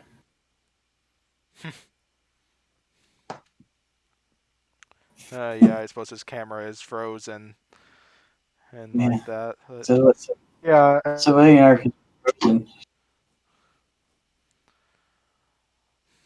I'm gonna try to get this video posted the night that I'm recording this. If you haven't seen their Instagram post, Uppercut's putting parts up on their site. Right, Saturday, I believe want to say it's 3 p.m. Pacific time is what they said, and I Yeah. don't remember. Yeah, and then Jackpot's putting up a bunch of parts both on eBay and their site next week. Which yeah, I'm hoping to get a part or two from Jackpot Yeah. because I love Jackpot. I'm gonna get one for Alongside me. my Valkyrie wheel, my Mammoth parts that are right here. Yeah. SolidWorks drawing of Mammoth. I don't know. Nice. Valkyrie picture is not right up in front. And next week I'll be adding my fourth part, and Pory will be adding his first part, as we I both get, Tantrum was selling their wheels on eBay in like the buy now format, and Pory and I both got one. like, oh hey, this is affordable. Okay, I'll do Yeah, this. happily will. And it wasn't too bad price too. Unfortunately, though, we won't know which fight they were used in, but it's still fun. I'll try to figure it out by looking at it. Like, And he's back. Civilian arc. Civilian Arc's back. Gee. Can hear you now. How, man? Oh, you can't. Can you? We can hear you. I can hear you. Let's You're live. go! So, what's No, your no, I'm vote still dead. then? All right. Well, go with the man who has more subs, because why not? But that's not the only reason. It's because Chomp was not good this season, so I'm giving it a D. Fair enough. Wow. All right. Next up, we got Chronos and their full body spinner. Now, as Chronos, so they unfortunately went winless in the regular season with losses to P1 and Bloodsport, and then took a loss in a rematch with Copperhead and in the the Son of Waihachi Bounty. So Yeah. Chronos, it was fun. After I believe we were hearing that Chronos wasn't going to be back this season. I want to say that's what we were kind of hearing, but then they decided like almost last minute that they were going to return once again with that ring spinner, and I'm not I think they got rejected. Yeah, I'm not 100% Yeah. sure on. I'm not 100% sure on my logic there. I very much could be wrong, but you kind of get the idea of what I'm trying to say. Pory's logic that he said is probably more accurate than mine, but who knows? So Yeah. But I mean, yeah, Chronos is. I like Chronos. It's a neat robot. yeah, it's the one ring spinner in Battlebots. So Yeah, it's the first one we've had since Ringmaster, I think. yeah, that sounds right to me. Battlesaw was a ring spinner. Oh yes, Oh, Battlesaw it as was? well. I forgot about Battlesaw. Oh, but Oh, was it a saw spinner? A saw ring spinner? A I mean, ring it was, saw spinner? I mean, it was a saw, but like it was a ring spinner. yeah. So yeah, thoughts on Chronos? I like Chronos. Me and my friend keep making a joke that this is the most emo team of BattleBots. Yeah. Just because I don't know why we keep making this joke. It's a dumb joke, but Like the big dill yeah, joke. no, the big deal joke is a classic. It's a Yeah. it's a common classic towards legends. Solid. But yeah, it's sad we didn't see a lot of good things from Chronos because Chronos had some potential this season. It did really good last season. It got a KO on Copperhead. It did relatively good in the Rumble against Monsoon and Ragnarok. It's just Yeah. sad that we didn't. It's just sad that we didn't see them in action again like they were last season. Yeah, it seemed like in a lot of their battles, they either couldn't get. It seemed like in all of their battles, either they couldn't get the weapon spinning, or their weapon died like on first impact. The P1 battle? I'm not sure which one it is, if any of them. We haven't seen that battle as a. I don't know if Battlebot supporters have seen that battle or not, but Supporters have seen V1 versus Chronos so far. That's the only one we've seen yeah. so far. But yeah, I used to be a Battlebot supporter, but I needed to save a little money somehow. So you don't support BattleBots anymore? Wow. That's a hot take. All right then. All right, you're banned from this podcast, civilian. Yes! I'm gonna start my own podcast. It's gonna be It's gonna be me and Civilian Arc Pory. Talks Battlebots. It's gonna be me and Pory and Miles and Would Miles really want to every be in a? Would Miles really want to be in a podcast with you though? maybe. No, here's an excellent title for it: Civilian Arc Roast Miles Podcast. Yes, amazing. I love it. But yeah, even though I'm not a BattleBot supporter on Facebook, I am a BattleBot supporter overall. So, fix it for you, civilian. Yes. Yeah, Chronos. I like Chronos. They're a cool robot. I feel like the ring spinner is a hard design to master. Like Yeah, like not many robots have really done it right. Like they've always been like unreliable because it's just such a hard design to do. yeah, like Ringmaster, Chronos, Battlestar, they've all had the same problems. Although Chronos Yeah. is probably the best of the three, in my opinion. I'd agree with that. Yeah, yeah. Ringmaster and Chronos both have one win under their belt, so Yeah, but Chronos had like the better win because yeah. Chronos won over. Ringmaster just happened to be fighting Ultimo Destructo, so just like just is what it is. Yep. Yeah. So anything else, or should we decide where to place Chronos? I got can me some vote. grape soda. Cheers Nice. to cheers to Chronos. Yeah. I don't know. Does water count? I got hot sauce. Yes. Dang. He Corey, are you takes a rich or drink out of the something? I bottle. can't afford hot sauce. Yeah, I wish I liked spicy stuff. Spicy stuff is not my thing. We're spiced up now. Yep. So yeah, I'll start it off. Mm. I'm probably gonna pick F for Chronos, but no offense to the team one bit. Like what Pory said, I love the design. And as well, it's a hard design to create. It's definitely had some success throughout the 2 seasons it's competed in. It might have had less this one compared to last, but it's still a great bot, great team, Mhm. and you get the idea. So, what about you two? Unfortunately, I have to give it an F. I don't. It didn't do well. It barely spun up its weapon at all. Like, excuse me. It got it up to like quarter speed at most, and during each of its fights. And if that was their full speed, then that just gives me further proof that it needs to be F. No offense to the Chronos team. You did good 2019, 2020. Unfortunately, it wasn't the season. But mission failed. We'll get them next time, boys. What do you think, Pory? Yeah,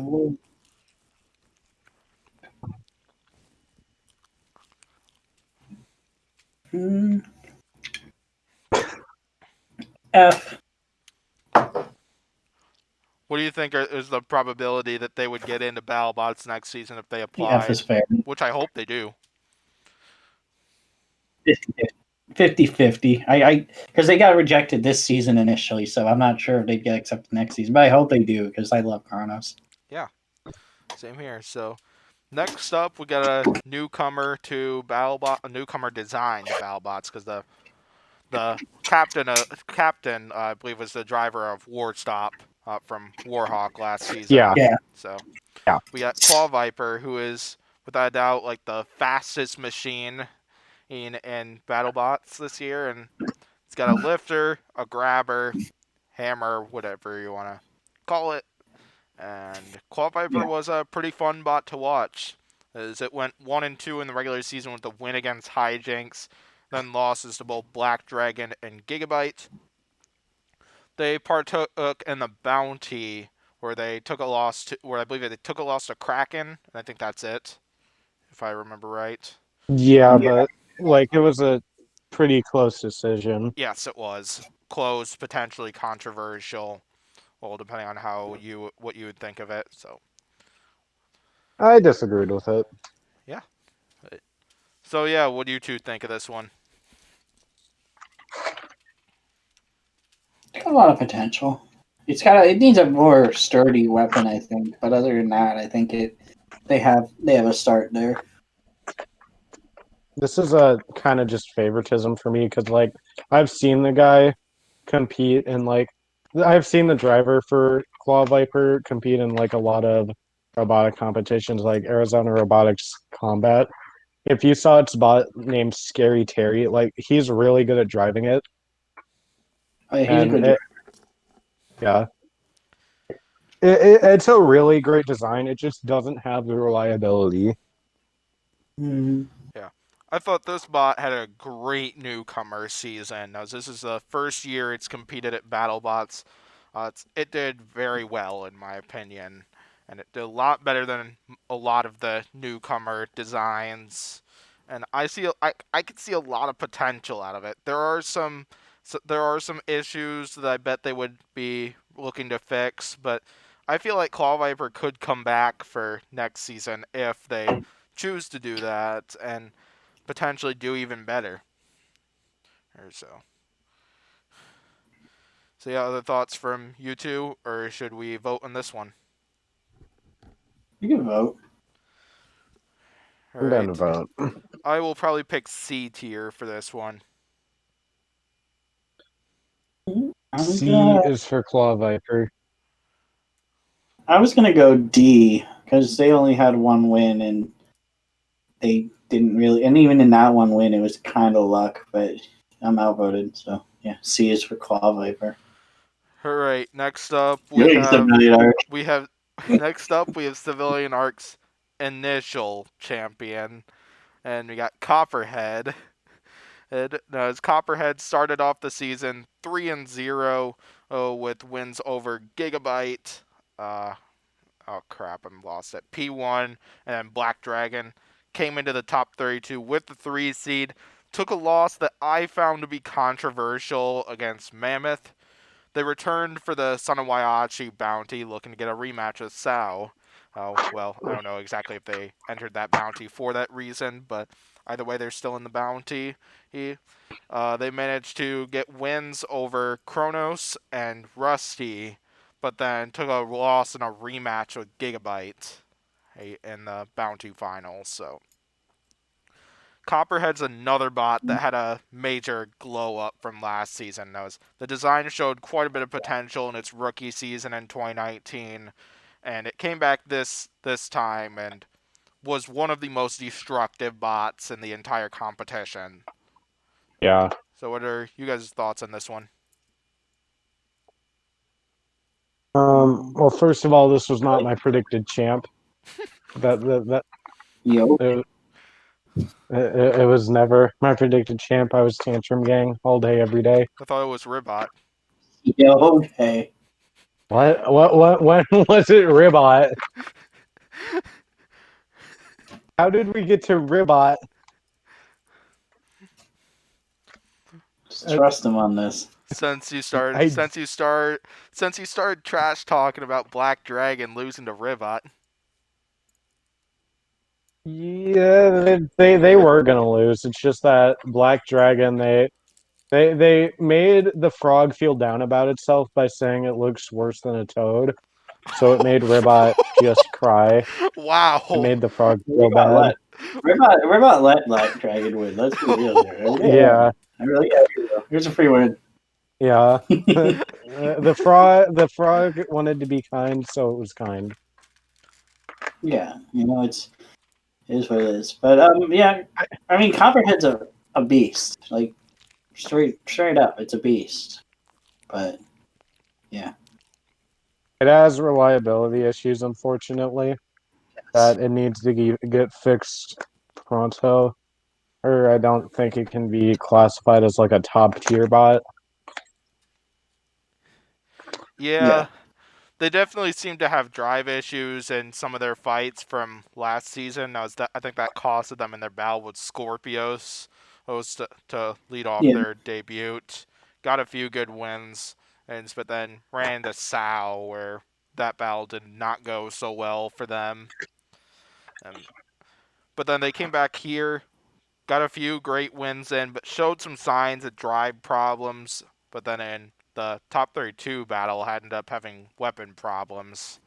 Then had drive problems again in the Gigabyte match. But so yeah, some minor issues to fix. Now, all of those problems were a lot better than they were in 2019. Gotta give Copperhead a lot of credit to all of that.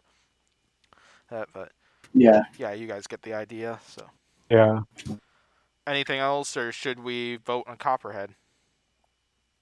Well, What's their probability, Pory? oh, they're in if they can apply, no question. Yeah, I think your dog agrees. Yeah, she likes Copperhead. You like Copperhead? Yeah. I don't know what you do. All right, what's your vote? Yeah, they're good. Vote for. I'm gonna guess civilian Um, or Pory. Oh me? I'll, Oh me? One of you two can I'll, go first. I'll give it an A. A for A. There's an A in Copperhead. Copperhead. So A. All right. I'm sorry, Copperhead. You're not getting an A. You're getting a B. I thought you were gonna say. Yeah. I thought you were gonna say. I thought Wow. you were gonna say S for a moment. Actually. No, Oh I'm yeah. giving To it an break this A. tie. I mean a B. I'm giving it a B. To break I'm giving it a B. this tie between an A and a B. You say A B. Copperhead starts with A, so I'm giving it an A. What? It doesn't start with Copperhead. A. It starts I with said C. a Copperhead. Yeah, Copperhead starts with A. A Copperhead starts with an A, so it And there is works. the letter A in Copperhead. I There's no B in Copperhead. think he turned off his camera just because of that. Lame. He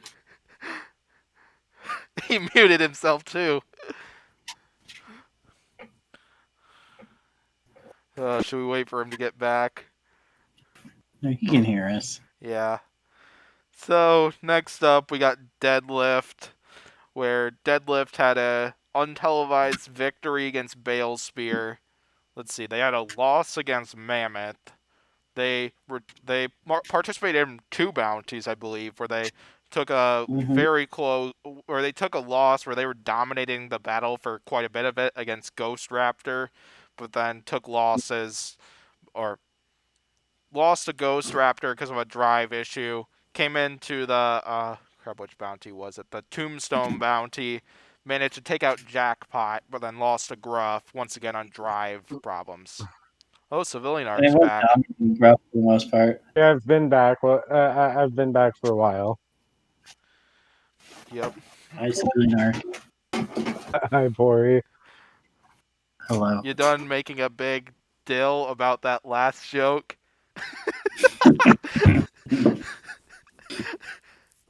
So, what are your thoughts, Civilian Arc, on Deadlift?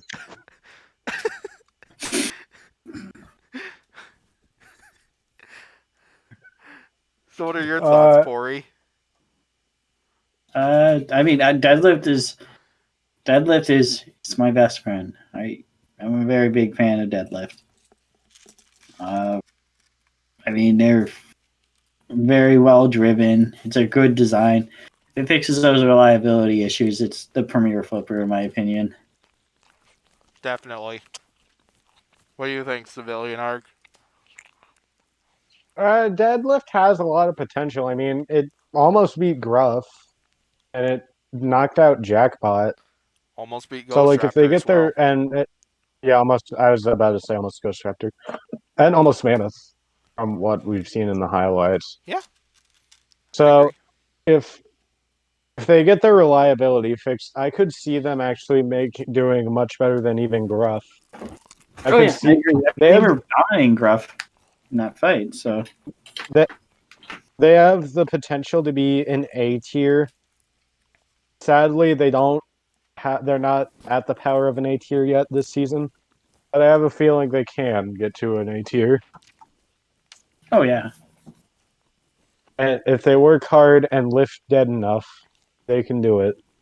Definitely. Yeah.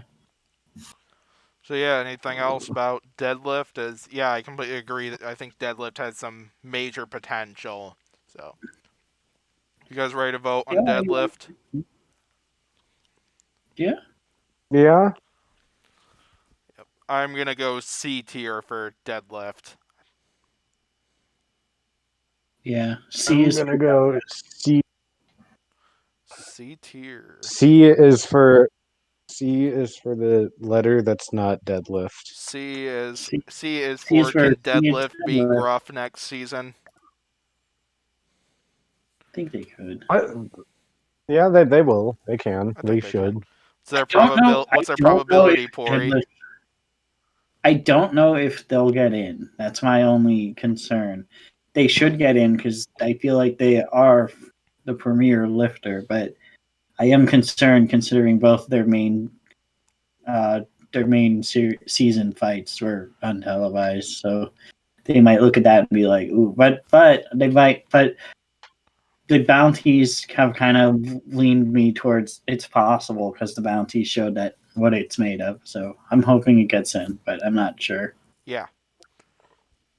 Next up, we have the bot, where I can probably say right away that it's going to be an S tier. We have the F tier. Ooh. F No, tier, I'm kidding. not enough info tier. H Not enough tier. info. Not Damn, you enough got the Yeah. info. thing. We got the Battlebots 2020 champion Endgame, where they started off the regular season 2-1 with wins over Tombstone, Hype, and Hypershock, but a loss to Bloodsport in the middle. And then came into the top 32 with the 6th seed. Managed to beat Perfect Phoenix, Rotator, Shatter, Tantrum, and Whiplash to win the whole thing and take the giant nut home to New Zealand. So, yeah, Endgame had a tremendous amount of improvement from last season to this season, as that helped them win the entire thing here. They definitely had a few minor issues along the way, but they fought their way through them and managed to get to the top in the competition. So, what are Yeah, your thoughts on it from you two? I mean, what else can be said about Endgame that hasn't already been said by literally any other BattleBot fan on the planet? It's it's amazing. It destroyed everything in its path. You know, besides Tantrum, it just got lucky there. We don't talk about that. I think they UDA'd more bots than anyone this season. Well, I love how their season begins with an UDA and ends with an UDA as well. Yep, Yeah. I agree. Well, uppercut has the same amount technically because uppercut UDA'd 2 robots and so did Endgame. I wouldn't count. Endgame UDA'd 3 bots. Who was the third bot? The third. Tombstone, Hypershock, Whiplash. I wouldn't really count Hypershock as an UDA because I was like on top of the I'd screen. count that. No, it wasn't. It was in the same I spot wouldn't count. It was in the same spot they launched Tombstone. Yeah, but it was outside of the arena still. It was just like the self rider just happened to be stuck on Let's the wall see, and it can was like I on top of the find an screws. image? Yeah. No, I'd say that count as an UDA. I personally would count it, but let's see if I can find anything. Pory is getting outvoted.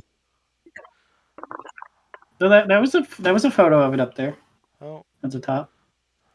let's say it'll be that On right the right. there. Yeah. Yeah. In a way, you could kind of see. I think the I can tell if that's if the self writer's just in the way, or if they're just jammed like that or something. Yeah. Yeah, But so that I wasn't was hoping to technically find out of something the better, but that's too bad. Let's see, is there anything else, or am I just gonna find Hypershock and Endgame pictures, or even a Sub-Zero picture? Let's Whatever. go with Sub-Zero. It doesn't really matter. I I'm mean just gonna move they both Endgame right to the S tier Well, we need a right vote. away. We got to vote first. Yeah, we gotta vote. Where I'm gonna vote S tier. not enough info. I'm gonna give it an X tier, which means it's better than S tier. Huh? Fair enough. Wow. But No, but yeah, because S is the closest to X, I'm gonna put Endgame in the S tier area. Since there's no X tier on this sheet, so there you go. All right, next up we got Extinguisher. Now, his Extinguisher came in with two working configurations: their hammer and vertical spinner. We got to see 2 appearances by each of them. Unfortunately, Extinguisher didn't win any fights, as they took losses to Perfect Phoenix and It beat Gruff. and Gigabyte with the hammer configuration. They took, or no. They yeah. I They don't know beat what Gruff, am I yeah. talking about. Yeah, Yeah, they they Gruff. beat Gruff in Yeah, the yeah, regular season. They went 1-3. Jeez, I can't Yeah. think today. Like and subscribe to Civilian Arc if you thought predicted that Extinguisher would beat Gruff, Nah, you'd want or to if you're subscribe proud that here instead. or if you're proud that I got it right. Do Oh, you you actually would. predict that? Yeah, I actually predicted that. Yep, he did predict it Oh. right. I can even confirm that.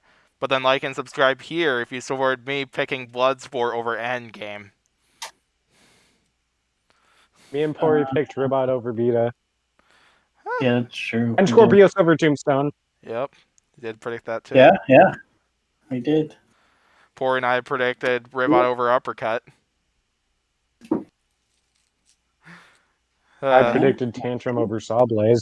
yes, you did win. I picked Black Dragon over Ribbot. Well, Yeah, yeah, but we like you were we thought it would be nice, you know. No, But I think it's anyways, more the about producers are being a little nice, but not that nice to Ribbot. See, Because here's what Ribbot was was happening. originally on They fire thanks to the flamethrower on Black Dragon.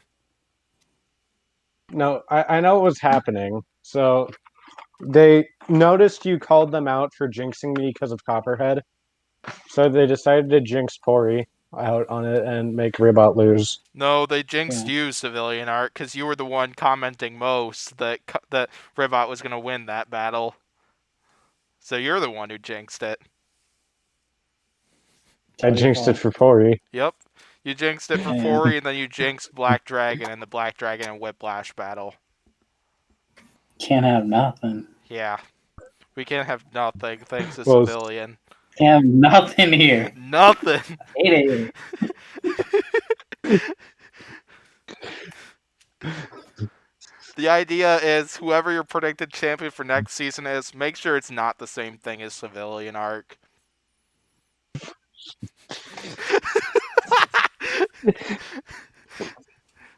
He just laughs about y'all that know one. Tantrum. Y'all know Tantrum's gonna come out with the nut. But you jinxed their hopes in the Final Four. Yeah, you just jinxed it Well, all you again. jinxed Black Dragon's hopes in the Final Four. No, You jinxed jinxed Black Dragon. Dragon's hopes. Alright, back to Extinguisher. So I'm going to rephrase what I said. They started off with losses to Perfect Phoenix and Gigabyte with that hammer configuration. They got a win, not a loss, a victory against Gruff with that vertical spinner, but then took a loss to Valkyrie and the Witch Doctor bounty, where they came back with the vertical spinner, which I was hoping we'd get to see that configuration again, and I was glad we got to see it. So yeah, Extinguisher is another bot where they had a major jump in terms of like potential from last season to this season. Because like last season, we did see it get a win over Battlesaw, and then fight in a few rumbles, but they were really struggling like that season. Like they wanted to come out with their vertical spinner for multiple of those fights, but they were sold fake motors. So they were stuck with the hammer configuration, and they seemed to really struggle to get that hammer going that year. Compared to this season, where the hammer might not have exactly functioned the way it wanted to, the way John was hoping for, and they might have had speed control issues, but their weaponry worked a lot better than it did last season. There are still some issues for Extinguisher to fix, but I think Extinguisher could repeat what Tantrum was able to do this season and potentially make a deep run next season. And if he continues to improve that bot, that'd be wonderful. They're definitely slowly improving. I mean, they have a lot of work to do, but you know, all things considered, I think Extinguisher did pretty all right this year. Yeah, without a doubt. Anything from you, Civilian? Extinguisher is a fire truck, and it didn't take out the Gruff fire, so Yeah, no, It did. yeah, it did. Oh, Yeah, it alright. took it out for like a second, but it did take it out at one point. Basically, it wasn't really like seeable exactly, because I would guess that the Yeah, normal stuff we would see like in a fire extinguisher wouldn't be allowed at Battlebots. That's compared to yeah. what they It's like, did. As I think it was like a CO2 powered fire extinguisher, basically. I think something like that. yeah, and it only had one shot. I'm Yeah, pretty sure. yeah. Which supposedly they did fire it at Gruff. I think it was before they got locked together. But Yeah, it wasn't something where I noticed it. Yeah. But John said in Extinguisher's damage report that they did fire that shot, and I believe it. So. Okay. So, any other thoughts on Extinguisher, or should we decide where to put them and hear Pory's probability thing on Extinguisher? yeah.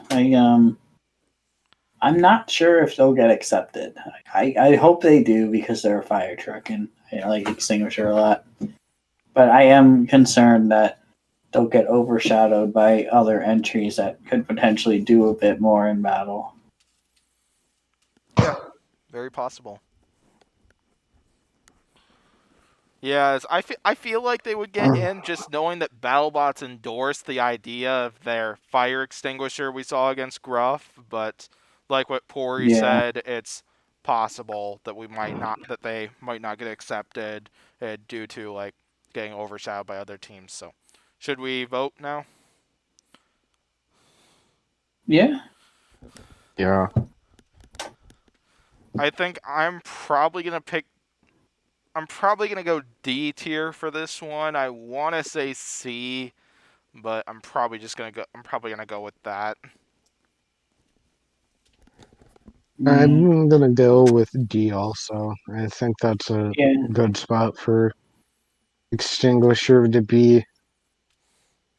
Yeah. D Yeah. is fair, I think. Yeah. All right. Next up, we got the new Waiachi bot from this season. We got Fusion with their horizontal spinner and vertical spinner combination.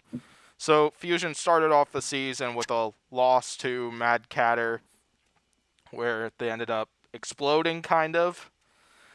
Then they got wins over Aegis and War Easy, two very quick victories. Then they came into the top 32 where they took a loss to Tantrum after exploding again on top of Tantrum. Came into the Beta Bounty where they managed to get a quick victory over Rampage.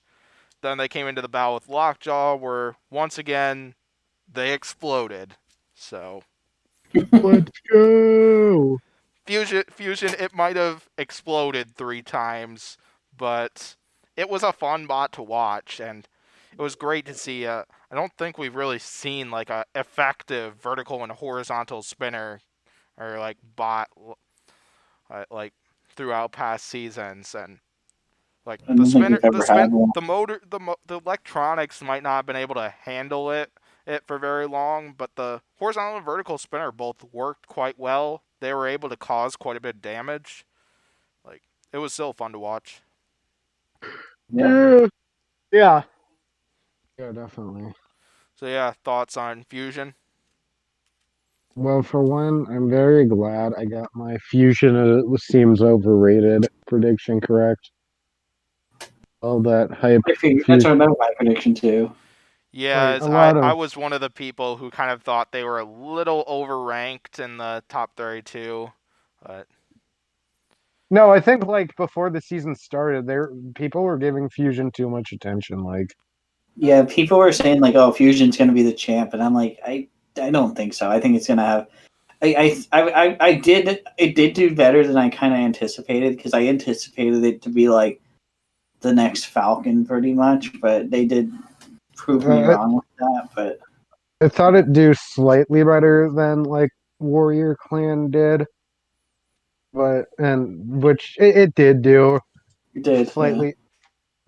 So this is probably the third best Waiachi bot in the modern season. Yeah.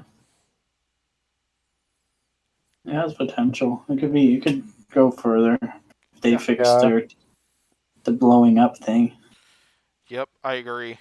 Yeah, as my main concern coming into this season, one of the reasons why I disagreed with the whole Fusion's going to be the Battlebots 2020 champion, even though I could see it, I could see it coming into this season. Like I expected Fusion was gonna do pretty well, and which it did, and pretty well this season. My main concern was just how heavy those two spinners were, how well would their internals be able to take it. And that was kind of some of the problems we saw out of Fusion. But if they manage to work around those issues, Fusion could be a much better bot and coming into next season, and we could see it go further than the top 32. Yeah. Yeah. Yeah, so anything else from you guys? Or should we vote on Fusion and Pory could tell us what he thinks Fusion's probability is? It's a Waiachi bot. It'll get in. Team Waiachi could apply with They a actually lawnmower originally and they actually originally intended to apply with all four: Hydra, Fusion, Falcon, and Son of Waiachi, but then they decided to do major redesigns for Son of Waiachi and Falcon that kept them both out of the main competition. And yeah. There was also a point when Fusion was gonna just be the next Son of Waiachi. Like it was originally Son of Waiachi Fusion. And then they were like, nah, let's just do them all. Yeah. Imagine if they bring all 5 Waiachi bots in at one season. And then at the end they do a Waiachi rumble. All 5 Waiachi bots. Yeah. Maybe. As for my vote, I would probably put C tier for Fusion. It's good. Yeah. It's a good bot, but I don't. But then it's got some major problems that I hope they fix in the off season. I'd actually give it a B tier if I'm being honest. I think the weapon for the most part works well. It is a bit of a glass cannon, but I do think that the design works. My thing with that is that the combined records of the 3 robots that it beat is like 1 in 6. Like there's 1 win between the 3 robots that it beat. Let's see. Aegis was 0 and 2. Oh, War Easy was 1 and War Easy was 1 and 2. So yeah, 1 and 6, I believe. Who did Fusion fight? Who did Fusion beat for the bounties? I forgot. It was Rampage. Rampage. Yeah, Rampage. Okay. Yeah, I guess Pory has a point there. Really, whenever it fought like a good robot, it ended up not going well, like Mad Cat or Tantrum, Lockjaw. Yeah, but I'd still say Fusion's B tier for me. I think the bot is overall good. It definitely has potential. If it fixes that blowing up problem, it could be a legitimate contender. All right, next up we got Gemini. So, as for Gemini, and came back after a kind of rough 2018 season with a much better bot. I gotta admit that right away. Unfortunately, I think we've only seen 2 fights from it, which would be losses to both Chomp and Tantrum. But still, it was a much better bot than what it was in 2018. It did a lot more than what we've seen out of it. So, want to hear from you two? It looks like a 60s Batmobile, also S tier. Fair enough. I think Gamma 9. It's sad that we didn't see Gamma 9 fight in like a bounties tournament or something. Because I like the design of Gamma 9. It honestly did fairly well against Chomp, if I'm being completely honest. Like, yeah, if it actually like flipped Chomp over, I think Gamma 9 would have won that fight. Yeah, I agree.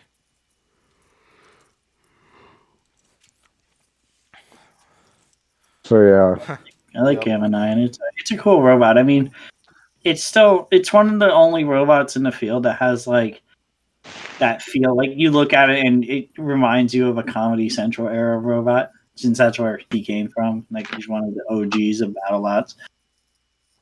Yeah, definitely. But Yeah. it's always a welcome addition to the field. Yep. Anything else, or should we vote and everything else on Gemini? Good vote. Probability, Pory? And Um, it might get in just because the builder is like an OG of BattleBots. I feel like he might get in just on that. Plus, it did show a lot of potential, and it's a really cool looking robot. yeah. Alright, what do you guys think as for tier? I'm gonna give Gamma 9 a C tier, if I'm being honest. I think that it drives well and the weapon is pretty decent, so I'd say C tier. I'll go D tier because it didn't win any fights, but it does. Civilian Arc is correct about those things for sure.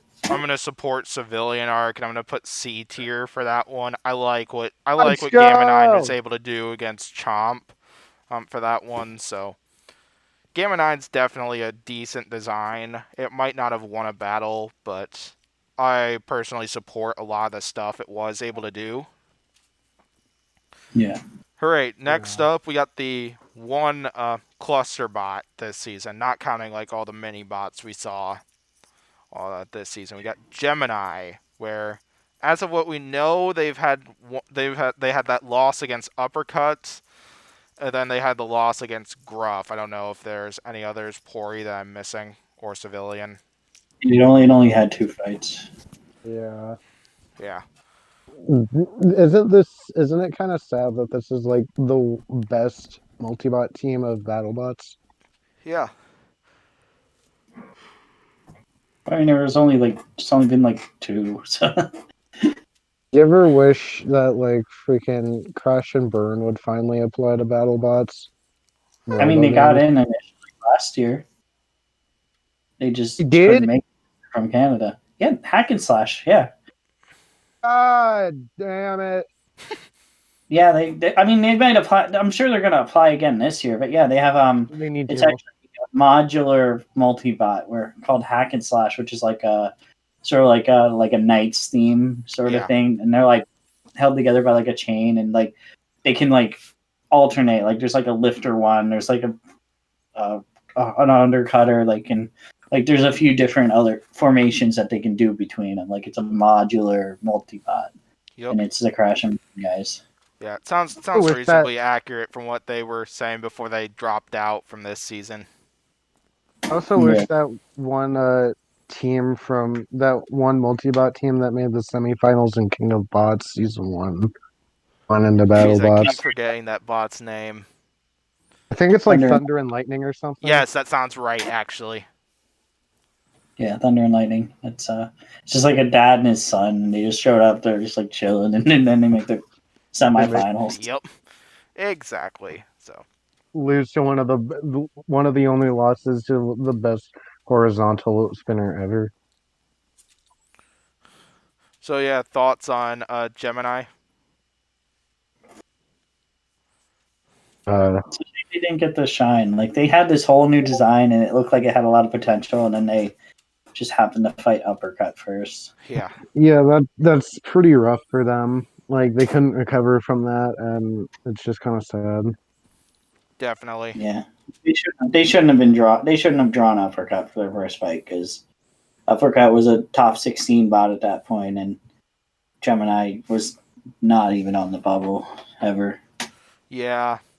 Yeah, no, they seemed like they kind of like sort of ditched the wedges as for more power in the horizontal spinners, which Yeah, I feel like would have been like reasonably effective, but yeah, like what Pory said, they got a really tough draw to start this one off in uppercuts.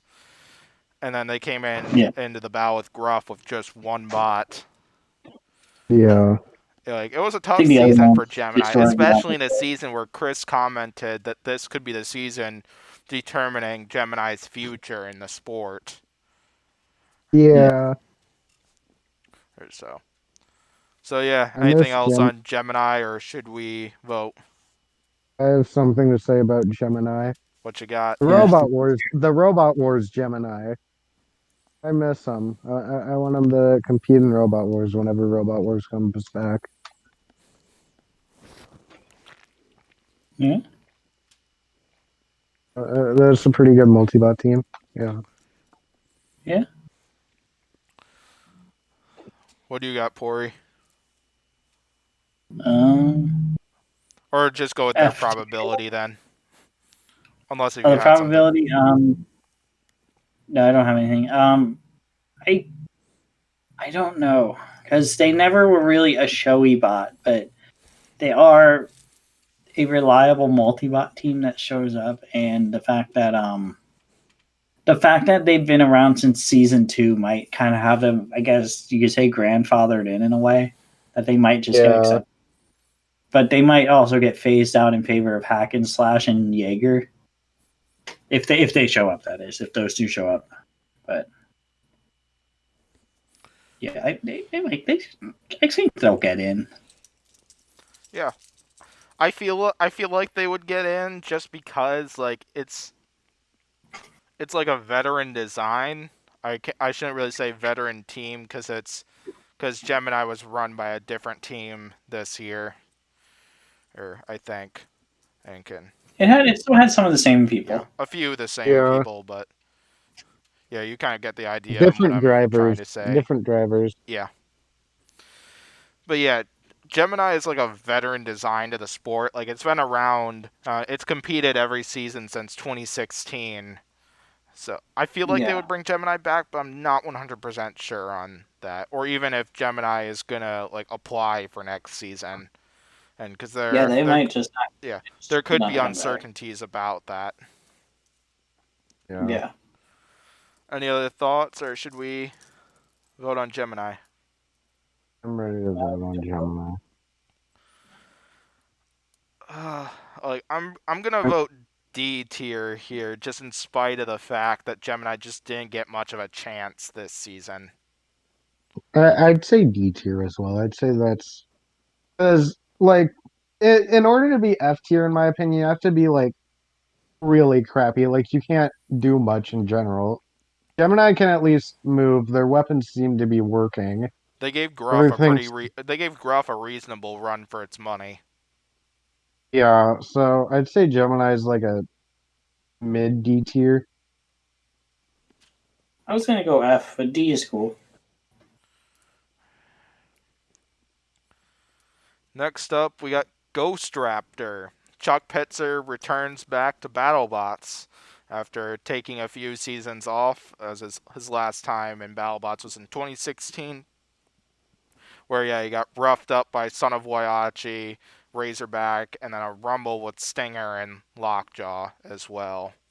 Also, Stinger, come back. yeah, I knew you were gonna say something like that. So yeah, Ghost Raptor Stinger came in 2020. Ghost Raptor came into the regular season, managed to took 2 losses against let's see, there was Shatter and Jackpots, but then got an untelevised victory over Chomp that we haven't seen yet.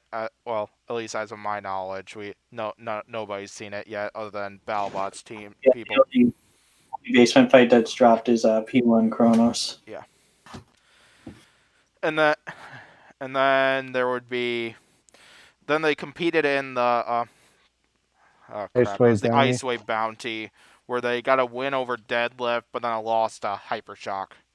Oh, geez, my mind is not working right. But whatever. We're still having fun here. So as for Ghost Yeah. Raptor, it was nice to see Chuck Pitzer back once again, as he is an OG member of BattleBots, as he's been competing since the beginning of it. And Yeah. yeah, it's nice to see Ghost Raptor back once again. Sadly, it had quite a few issues this time around, kind of like what we've seen in past few seasons. But before I potentially talk a little more on that, what do you guys think of Ghost Raptor?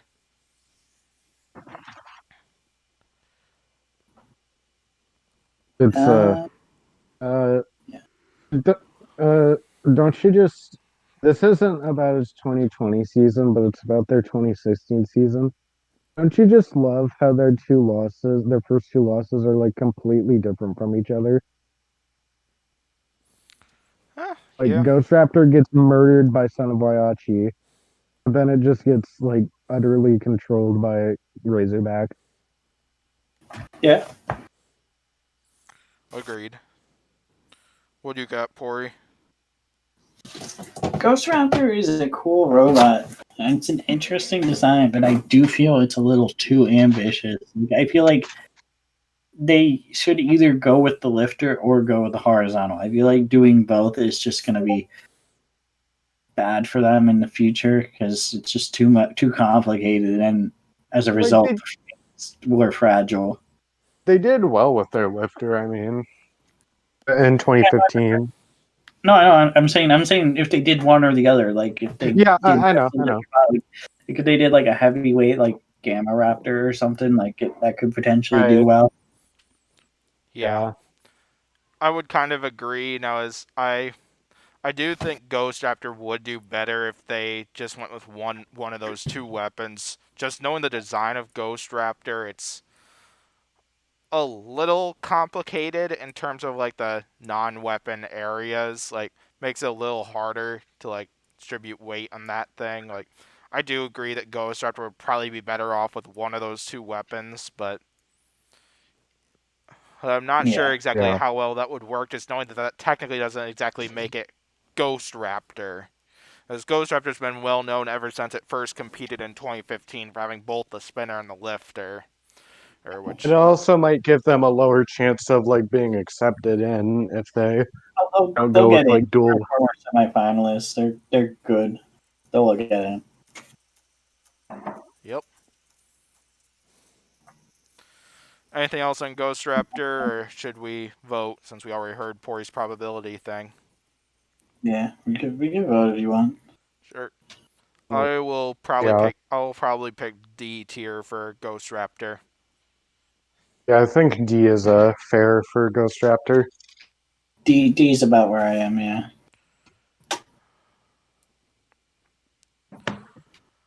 Alright, next up we got Gigabyte. Gigabyte had another very solid season, and as they started off, went 2-1 in the regular season with a loss to Copperhead, but then managed to get two victories over Extinguisher and Claw Viper. Came into the top 32 where they got a first round win against Malice, but then a loss to Hydra. They came into the Sunawaiachi bounty where they managed to win the entire bounty, which was so much fun to see. As let's see, Yeah, that was good. who did they all beat? They beat Jeez, I'm already losing it. Grabot, Yep, Grabot, yep, Grabot, Big Deal, Copperhead, then Sal. yep. Also, the happy thing is we finally got to see a full body spinner battle between those two. also, Stinger come back. Yep, we got to see a bunch of Matt Spurg stuff, and supposedly, like Chris and Kenny made it sound like Matt Maxham was driving and Gigabyte in the match with Sal. I'm not sure if that's true or not, but Chris kind of made it sound that way. He was operating a weapon. Yeah, Actually, I that's think that was the first time John Mladnik drove it. I think they even said that in the post-fight interview. He's like, "Yeah, that's the first time I've ever driven it," or something like that. I could be misremembering it because I was half asleep, but I'm pretty sure that's what he said. yeah, something like that. But no matter who was driving it, like during those moments in the main tournaments, I'm pretty sure John Mladek was definitely driving it like during the main tournament and at least the first two bounty battles. Yeah. Yeah, In which, yeah, it's a well-driven bot, like including they still had a way to be able to drive Gigabyte non-blindly when they lost the self-righting mechanism in the battle with Sal. Oh, yeah, Yeah. but yeah, Gigabyte is still like Gigabyte. Like it's still a really threatening full body spinner, difficult to beat. And launches a lot of Would big attacks. Gigabyte's fun to would watch. So yeah. would you say that it can take a bite out of its opponents. No, it'll be able to take a megabyte out of its opponents. My camera's already off, so That's why Pory turned off his camera and muted himself. No, Pory unmute. no, what? Screw Pory this. unmute.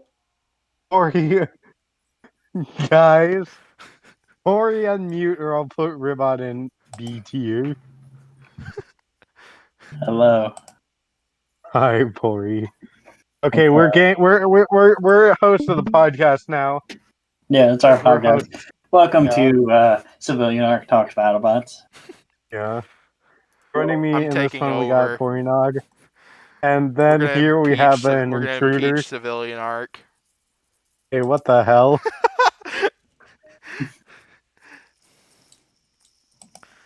No, it's I got the screens here to succeed at that. Well, Yeah. anything else on Gigabyte or any other thoughts on Gigabyte? I like Gigabyte. It's a neat robot. Stinger, come back. Please. You heard him, Matt Maxim. You heard them. Well, you also hear it from me. We all want Stinger back. Yeah. So yeah, should we vote on Gigabyte? Yeah. Wait, hold on. Green. Yeah. Where the hell is the fidget spinner? Hey, where's the fidget spinner? Alright. Better. Yeah, there we go. I gotta buy one. Yes, you need to buy one. Let's see, there's something else I'm looking for. Here, you two share your votes while I I'm gonna try and hunt I'm this gonna thing give down out of my I'm gonna give box. Gigabyte an A tier. That's where I am, yeah. I'm gonna say A tier as well. A as well for me. I want to find this thing before we get on to the next spot. Stinger, come back. It kind of supports your Stinger comeback thing. Well, Stinger, come back.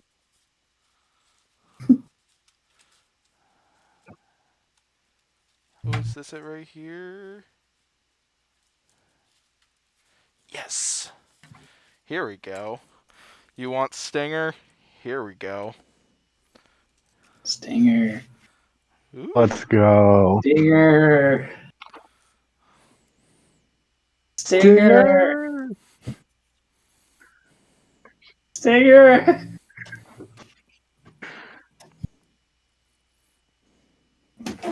Stinger.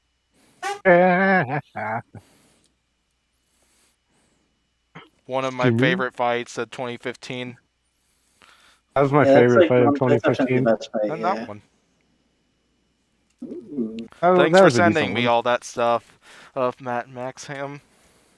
Thanks for not Yeah, they're really sending me cool. that stuff, Matt. I Well, you can real send me stuff. I mean, I cherish Alright, we it. voted A for Gigabyte. The second Yeah. A tier bot. I'm a little surprised about that, to be honest. I'm surprised that we have 6 bots in like the top 3 tiers. Yeah, we got more good ones coming though. So, geez, I think we're we're a little less than halfway right now. Yeah. I don't know. Let's let this thing spin, and then we'll get on to Grabot.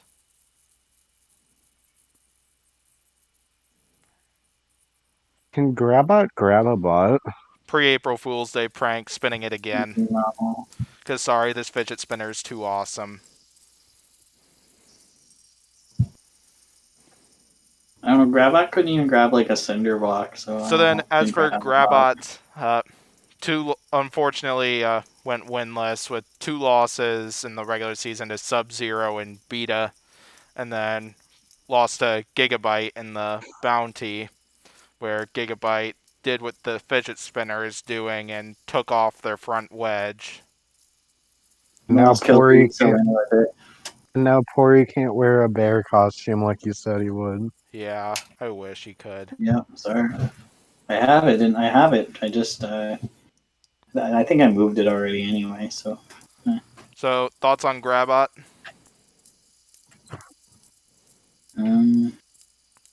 They tried. Yeah. I mean, Someone once said that creativity is not always the key. I don't know who said that. Probably no one, but Well, whoever you said did. You that, did just now. Yeah. yeah. Yeah, so Gravot is a very ambitious design, and it's really cool from a technological standpoint, but it's not really competitively viable in any way, unfortunately. Yeah. Yeah.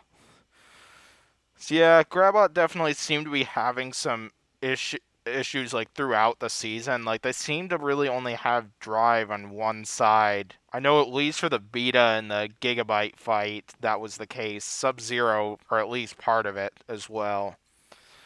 Drive Yeah. Being able to drive was definitely a major issue for Grabot this season, but still it's a cool bot, including a technologically advanced bot here. Like I like it. Yeah. Yeah. It's a decent idea. It just can't work in a Battlebots fight in any way, shape, or form. Yeah, anything Unless it's else? fighting Yeah. like unless it's like fighting the Four Horsemen or something. I think the Four Horsemen would beat Gravot probably. I mean, we'll Yeah. find out because that's actually Gravot's first fight in my next Robot Arena 2 series, so we'll see. Ooh. Wait, really? Yeah, actually, I think it is. Dang. Ooh. So yeah, anything else, or should we vote on this one? Yeah, you vote. Sadly, sorry, Grabite, but I'm probably gonna vote F tier for that one. Yeah, it's Yeah. F, no question. Yeah. No shot. All right. Next up, we got Gruff. So Gruff went 1-2 in the regular season. Started off with a win against Hypershock, but then losses to both Whiplash and Extinguisher. Made the top 32, who took a potentially controversial loss, as I was one person that disagreed with that decision, but not mad about it at all. I agreed Then, with it. yeah. Yeah, and then they entered the Tombstone Bounty, managed to get victories against Gemini, Deadlift, and Kraken, but then ended up taking a loss to Tombstone in the Bounty battle. But still, Gruff is still a great bot. It's quite well armored. It's reasonably durable. They definitely had drivetrain issues this season, but they've hinted that they have plans in terms of improving that for this season. So, what are you guys' thoughts on it? Yeah, It's I like Gruff. It's cool. it had high hopes for Gruff going into the season, especially since it almost beat Tombstone. I feel it should have beat Tombstone. I feel like it was robbed in that decision, like big robbed. But I don't know. I didn't really see that like gruffy insanity that we saw in 2019 that it Yeah, gave it us. didn't have luster. Yeah, it didn't have a lot of like fun fights. Like its Rumble was fun. Its fight against Copperhead was fun. Its fight against Tombstone was fun. Its fight against Endgame was okay. But like I there wasn't really anything that I could say for Gruff that was like, oh, that's really impressive. Yeah, Yeah, I agree. definitely. So yeah, I bet Gruff has already been hinting they're gonna come back next year. I would not doubt they're gonna get in, and like, Yeah, they're getting in if they apply. yeah. Yeah. So, should we quick vote on where we think Gruff should be? Ori, what was your dog's opinion on Gruff? Uh, she thinks that Gruff is pretty cool, but I think she likes Deadlift a little more. Oh. Fair choice. Yeah, I respect it. Yeah. All right, should we vote on Gruff then? Yeah. Yeah. Yeah. I'll probably go with C tier for that one, but I could hear arguments that they could be a B tier bot as well. I'm gonna say C. I'm in the middle between B and C, but my vote doesn't really matter anymore, so I'm not gonna vote. Oh, I thought you were gonna say that I'm just gonna vote C or B tier. But either way, whatever. So next up, we got Mm. Hijinks, where they started the season off with a loss to Claw Viper, but then managed to get victories over Bale or not Balespear, Tracer and Chomp, but then took a loss in the top 32 when they got drawn up against Uppercut.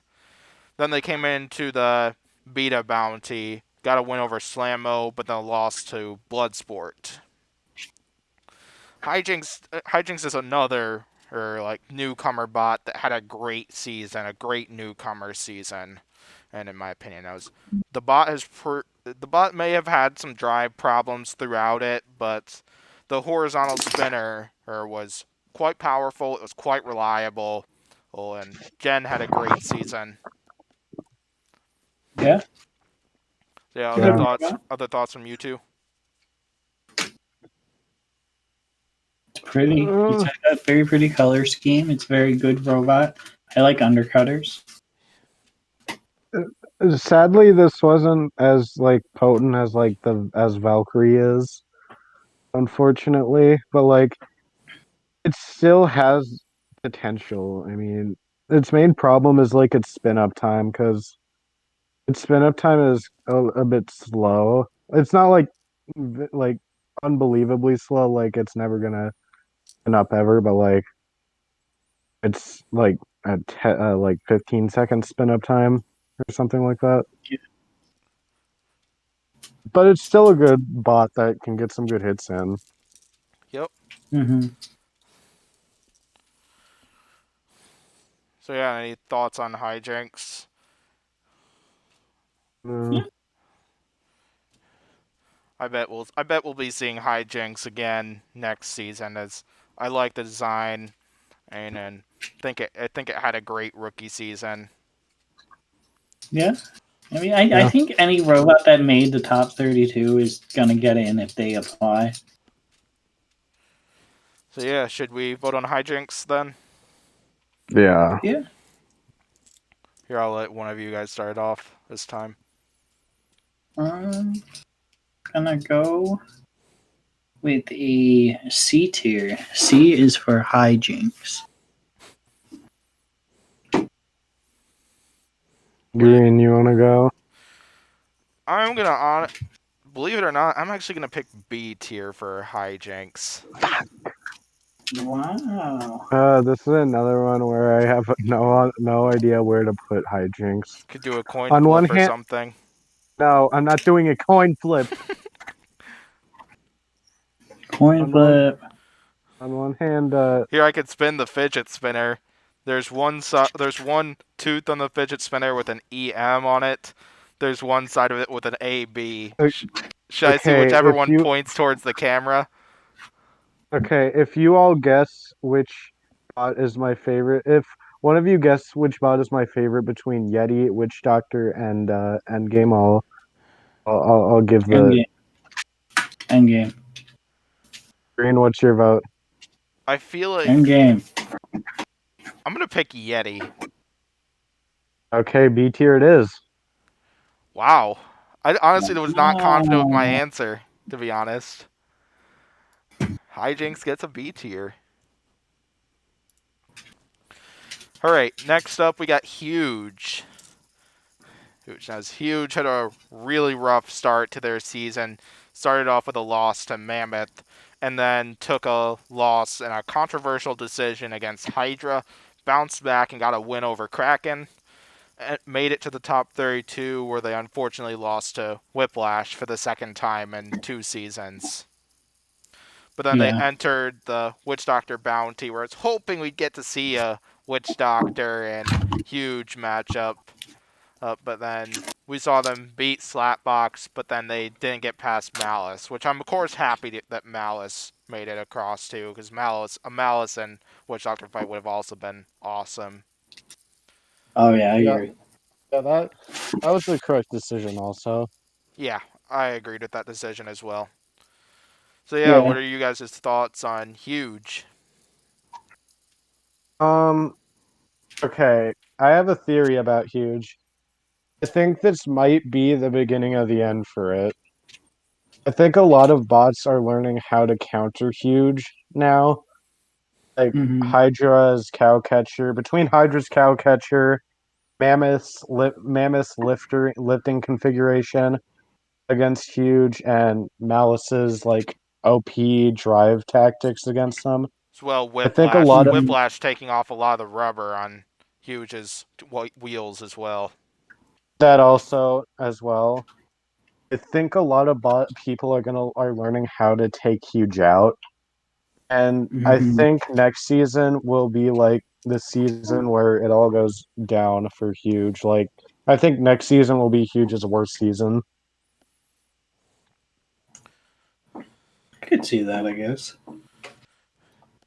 Yeah, as Huge tested out some new wheels and the bounty, I kind of wonder if maybe that's what Huge might go with for next season.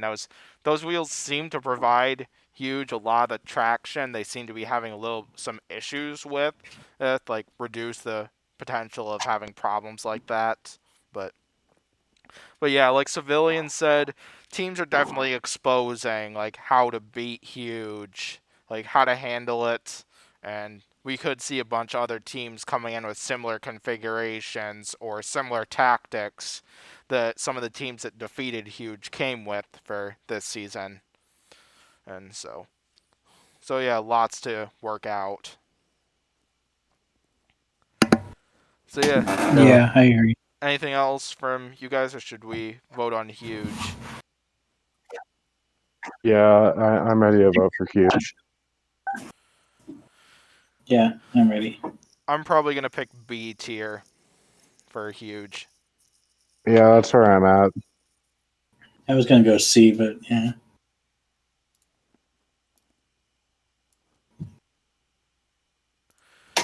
Alright, next up we got Hydra. Yeah, and if Battlebots had a most valuable bot award, I probably would have picked Hydra for that. I'll kind of explain it as I kind of summarize the season for them. Yeah, they went 3-0 in the regular season with wins over Witch Doctor, Huge, and Uppercut. And then they got victories over Hypershock and Gigabyte when they made the top seed and top 32, but then took a loss to Whiplash in the top 8. The main reason why I'd give Hydra the most valuable bot award is just because of like its ability to like adapt to a lot of its opponents. Like they would come in with extra low ground against like Uppercut, Witch Doctor, Hypershock. Yeah, they had the plow for Gigabytes. They got the cow catcher for Huge. The attachment they were kind of trolling against Gigabytes, but Hydra's ability to adapt to their opponents was better than almost anybody that we've seen like in Battlebots history. And gotta give Jake a lot of credit for that and being able to execute those strategies to perfection. Yeah. So yeah, let's hear from you two on Hydra. I mean, this basically just confirmed that Hydra was and is the best flipper of all time, Yeah. Yeah. and it's gonna probably hold that for at the very least like 5 years until some bot comes with like an even more different flipper design. What about Ryan? Orion doesn't have a chance. Yeah, all right. Ah, The Brit Flippers aren't gonna be able to beat Hydra. Let's be real here.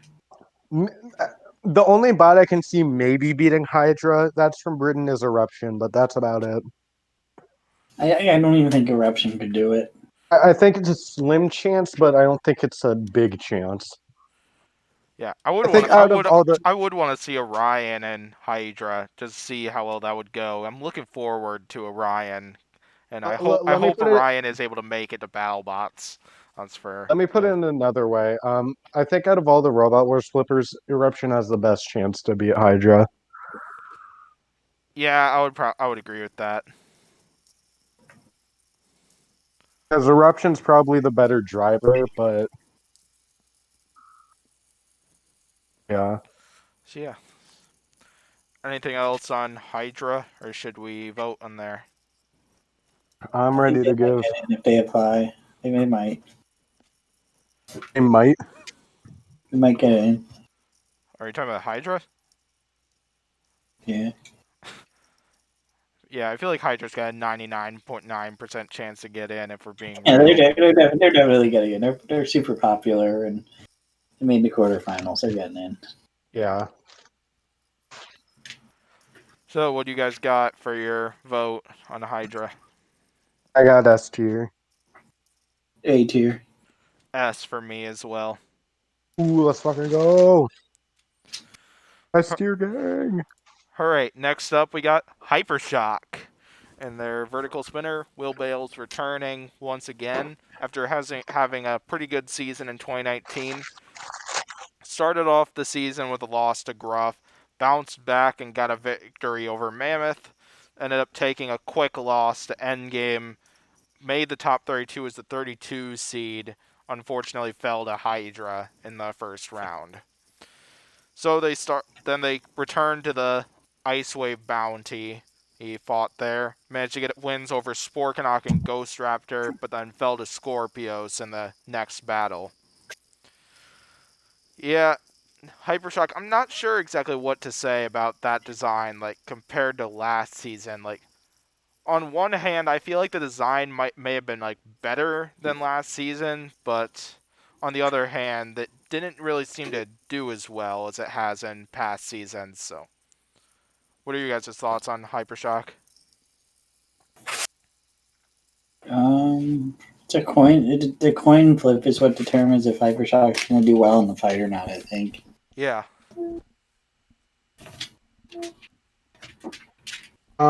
I think think that this was another season that Hypershock struggled in. Like this is a lot like their 2018 season, and like I'm not sure what happened. Wasn't I think Hypershock was one of the last entry bots, wasn't it? Like they made it sound like that in the Gruff fight. That's possible. Uh, I'm not 100% sure, maybe. but you could be right. But like Hypershock, this was probably their second worst season, other than like their 2018 season.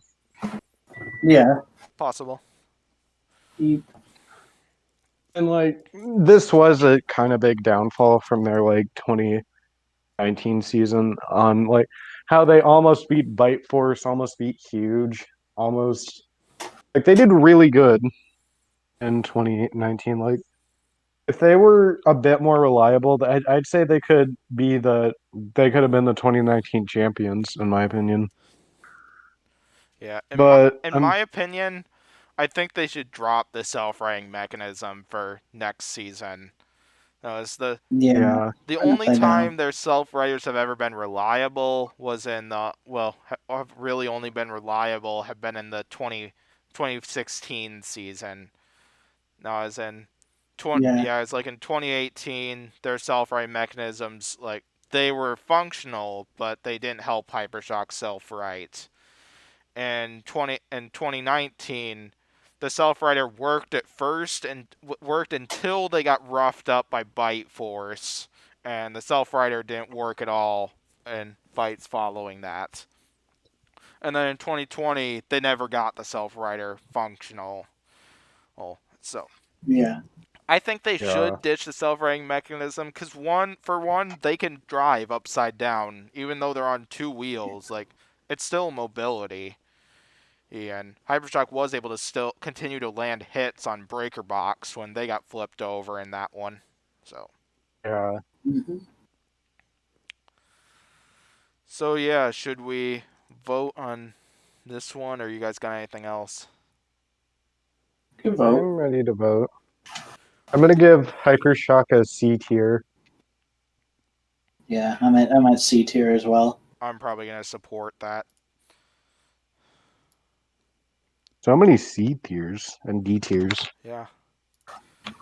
Next up, we got the second bounty only bot. We got Ice Wave and their horizontal spinner.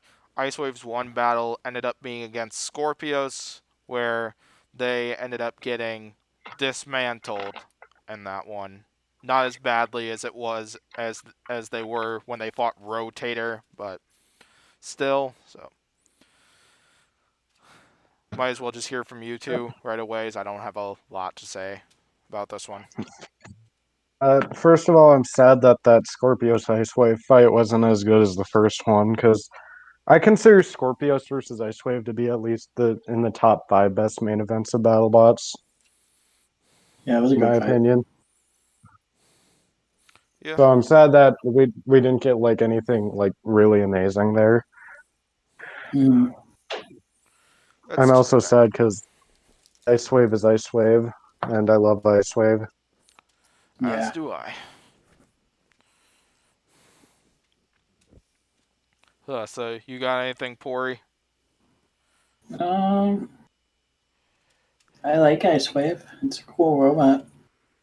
I hope Icewave comes back and competes in like and not just comes back, but competes in the main tournament once Yeah, again. that'd be nice. I'm hoping.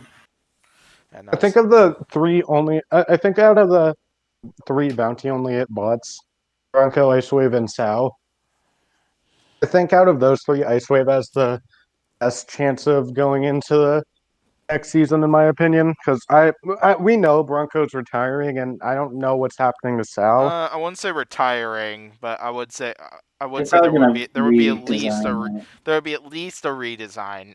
You could be right. Like I'm not saying that you're wrong because the team hasn't revealed anything involving that, as of my But knowledge.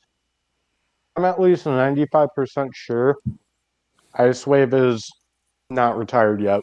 Yeah. Yeah. So anything else about Ice Wave, or should we vote on this one? I'm down to vote. All right. I'm probably gonna go not enough info for this one. Like we did see Yeah. Ice Wave land a bunch of big hits, but I'm probably leaning towards that area. hmm I'd say B tier. Yeah. If there wasn't a not enough info thing, I would probably go B tier as well.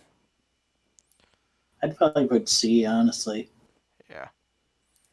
So middle would be C for Ice Wave then. All right. We have it. Next up, we got another team whom I'm hoping to get parts from. We got Jackpot in their vertical spinners, who, in my opinion, I think they should have been the rookie of the best newcomer award recipient, as they went 3-0 in Because of the movement. they went 3-0 in the regular season. They might have had issues against Sub-Zero in that first victory, but they got two very impressive wins over both Ghost Raptor and Lockjaw. Then came into that battle with Rotator and sadly lost that one. Same thing with Deadlift and the Tombstone Bounty. hmm So yeah, what are your thoughts on Jackpot? It surprised me. I was not expecting it to do as well as it did. I mean, I thought it would probably get a win or two, but like, I didn't expect it to go undefeated in the fight night format and Yeah, then I make think, top Corey, I 16. think you and I Top both 6. predicted Lockjaw to beat Jackpot, right? Yeah. Oh yeah, I predicted lock. Oh, yeah, I predicted lockjaw. Definitely. So yeah, as Uh, I picked Jackpot for that battle. Unfortunately. yeah, Jackpot. I see a lot of potential of Jackpot going forward. Um, I do think that it has a good enough chance to make the postseason again and maybe make it further than it did last time. Maybe even make a tantrum run next season. I could see I that. mean, they, they teased videos of because they're already working on a new jackpot. Like Yes. it's already looking way more agile and it's looking a lot better self rider. Jackpot versus Yeah, Deep Six battle, assuming Deep Six returns. I hope. Yeah. I would love to see that battle of the two large vertical spinners. I want to see Jackpot versus Tombstone. Yeah, so do I. That would be awesome. Like I don't know if Tombstone or if Jackpot would win that battle, but still, it would be awesome to get to see those two battle. Yeah. Yeah. So yeah, anything else on Jackpot, or should we vote on this one? I'm ready to vote. All right, I am probably gonna go B tier for Jackpot. I'd Yeah, say that's where B I am. tier is. Yeah. Next up, we got the Kraken. As Kraken was another one where they surprised me a little this season. As they were given Black Dragon to start it off, put up a heck of a fight against Black Dragon. Next up, they got paired up with Witch Doctor. I picked Kraken for that one, and yeah, they pulled that one off, managed to get the victory. Then they went up against Huge, put up a heck of a fight once again, and managed to make the top 32 through that. Took on Sawblaze, where another one where they put up a heck of a fight. Underseeded. Yeah, I agree with Civilian on that. That I do think Kraken was underseeded there.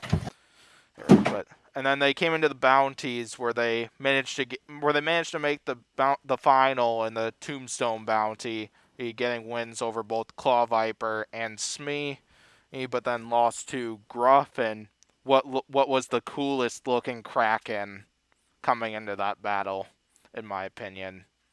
Yeah. Tinfoil Kraken. Yep. What was I didn't watch the bounty episode. Pory, what was the point of the tinfoil kraken? I think it was He Like, was do you have any worried idea? that Gruff was gonna melt like the plastic arbor around him and make it look bad for the judges, so he wrapped it around in tinfoil. It's like when you Okay. it's like when you cook a fish on like the grill and you like wrap it in like tinfoil so it like cooks better. That. Yeah.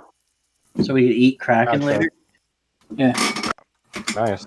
Yeah, and then they participated in a second bounty in the it would be the Son of Waiachi bounty, where they took a loss to Rusty that I actually found controversial in my opinion. But still, Yeah, I disagree congrats with to those. Rusty. I'm not mad about the decision one bit. It is. I agreed with it. Yeah. It's just like, yeah, the decision can be bad if it's rusty. It's cool. Yeah. I'm not gonna have a problem with Spam it. Rusty in the chat. There's no chat here. Spam Rusty in the replies. Yes. Yeah. Yeah. But yeah, Kraken had a very hard schedule in the main competition and got some pretty tough opponents in the bounty hunters. Here's the thing, and Kraken, even though they had a losing record overall, they had a great season. Once again, best version of Kraken we've seen. And like, I think I want to say Kraken is hinting that they're going to be returning once again, which I don't see why Matsburg wouldn't return.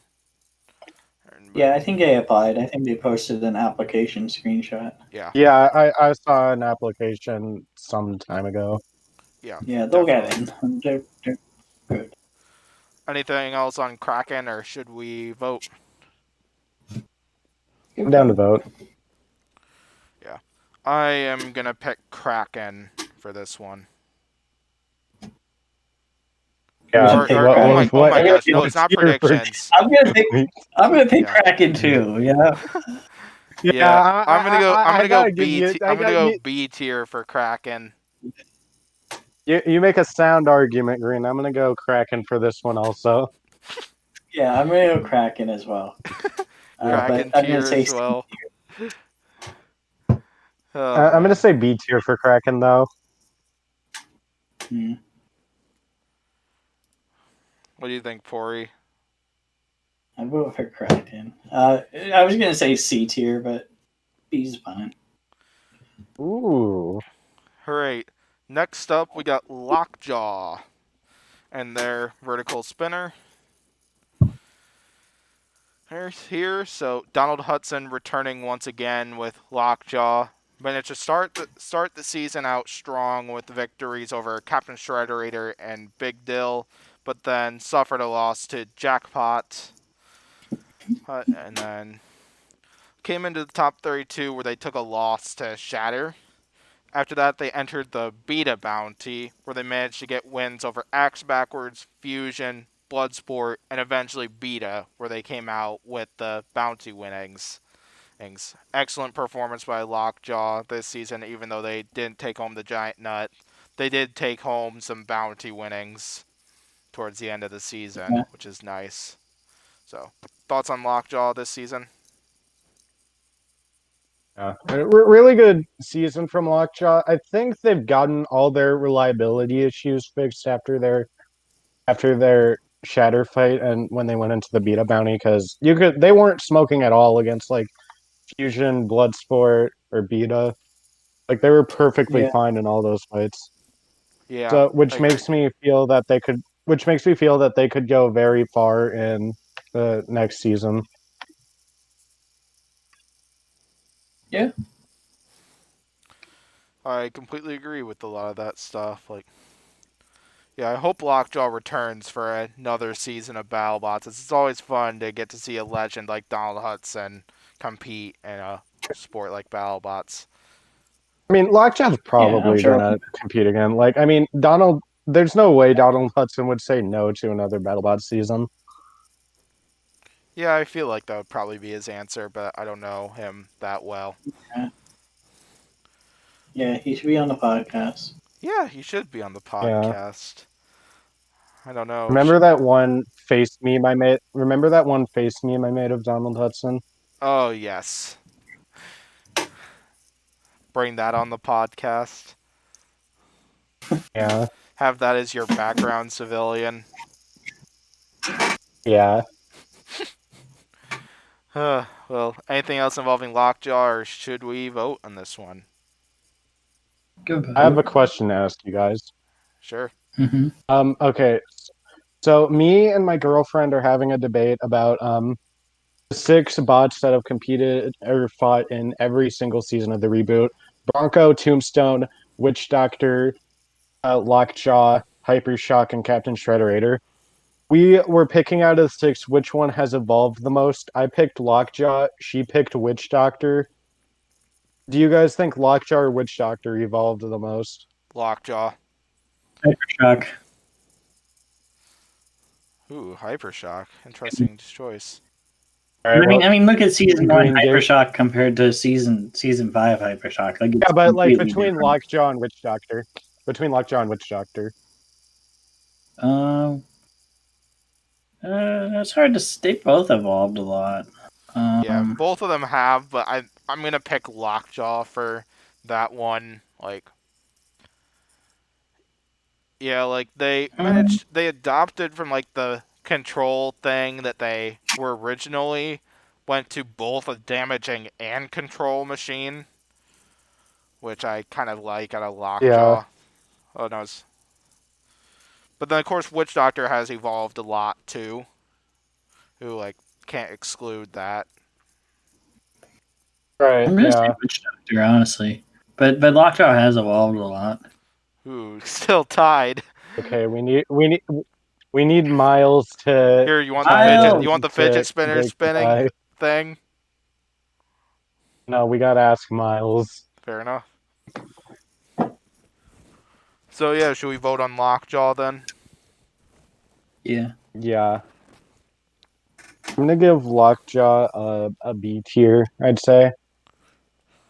that's about where I am with it. Yup, I'm gonna pick B as well. Alright. Next up, we got Mad Catter, and I'm deciding this is probably going to be the last one of this video, because seeing how much time has been spent on this video, we're going to do two parts to this one. Yeah, And Ooh. so, yeah, that's a good idea yep. because I. Yeah. Alright, so Mad Catter is up. Mad Catter came in, rather than with just an axe configuration, came in with a combination of their vertical spinner design. They came into King of Bots with, along with their hammer configuration, similar one to what we saw last season, along with their farting flamethrower mini bot. I forget what they called that, what they named that thing. Crazy. I thought it was like It was Crazy Cat in season 9 in season 4, but like I think it was like Cassie Cat or something in season That 5. honestly, what you said sounds about right, Civilian. But I'm not 100% sure once again. So yeah, so Mad Catter had a pretty impressive season. Definitely one of the more improved bots. Now as Mad Catter managed to get a few great wins, and as they beat Fusion, supposedly Ribbot let Mad Catter win against them, according to Pory Nog. Yeah, they did. And Yeah, according to Yep. Civilian Arc. Yep. we're being Then nice, you know. then they beat Malice, but then lost to Tombstone in the top 32. They entered the Bronco Bounty, where they got 2 destructive victories against Adam 94 and Balespear, but then fell against Rotator in the finals of that bounty. So, what are you guys' thoughts on Mad Catter? Okay, in all honesty, out of all the bots that ended 3-0 of this season, I think Mad Catter was the worst of the 6, in my opinion. Beta. Like a lot of people, I disagree. I think Vita was slightly better than Mad Catter, but not by much. Yeah, but I think Beta's opponents Vita. were like 2 like low tier bots though. It wasn't like Mad Okay, Catter at but least fought competent robots. yeah, but Mad Catter got lucky in all of its fights because not against Fusion, but against Ribbot and Malice, it got very lucky. I mean, at least Beta earned its 3 fights, even if they were like failures of bots besides Rotator. I mean, it Well, not didn't fail. exactly do the best performance against Rotator, uh, but yeah, I mean, Mad Catter, like, I mean, with Malice, I feel like it probably would have won anyway. It wouldn't have been. I mean, it wouldn't have won that easily, but I think it would have won that. As for Ribbot, Ribbot was very kind to let him win. You know, it was very nice of you. Thank you, Ribbot. And Fusion was a pretty good win. Yeah, definitely. Yes, Mad Catter had a very impressive season. Yeah, I hope we'll get to see Mad Catter back once again, as I look forward to seeing that bot that fight in the arena. It's gotten quite a few entertaining battles. Martin Mason is great, probably one of the best captains. And Yeah, so yeah, yeah, he's fun. any other thoughts on Mad Catter, or should we vote on Mad Catter? Yeah, I'm gonna vote first just so everyone can hate me again. I'm gonna give Mad Catter a C tier. I'm I'm gonna gonna pick. go B. Yep, I'm going B as well. Alright, so then we'll Oh, have Mad Catter advance. And so, advance to therefore, what? this will conclude the first part of this podcast. So, join us for the second part of this podcast, where we will complete the remaining 2 rows of these bots. And then, as well, we will show off our individual tier lists, because our tier lists most likely look different from that.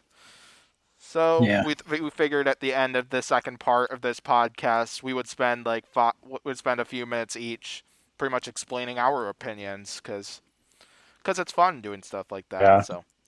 So yeah, thank you for watching this podcast. Thanks for co-hosting Pory and Civilian. You two got anything?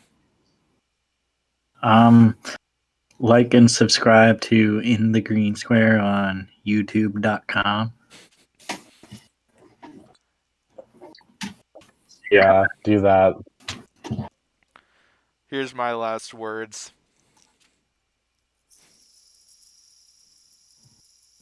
Damn. Yep. Oh, So, really doing them like yep. that. Thank you for watching this podcast. I'll see you for the next part.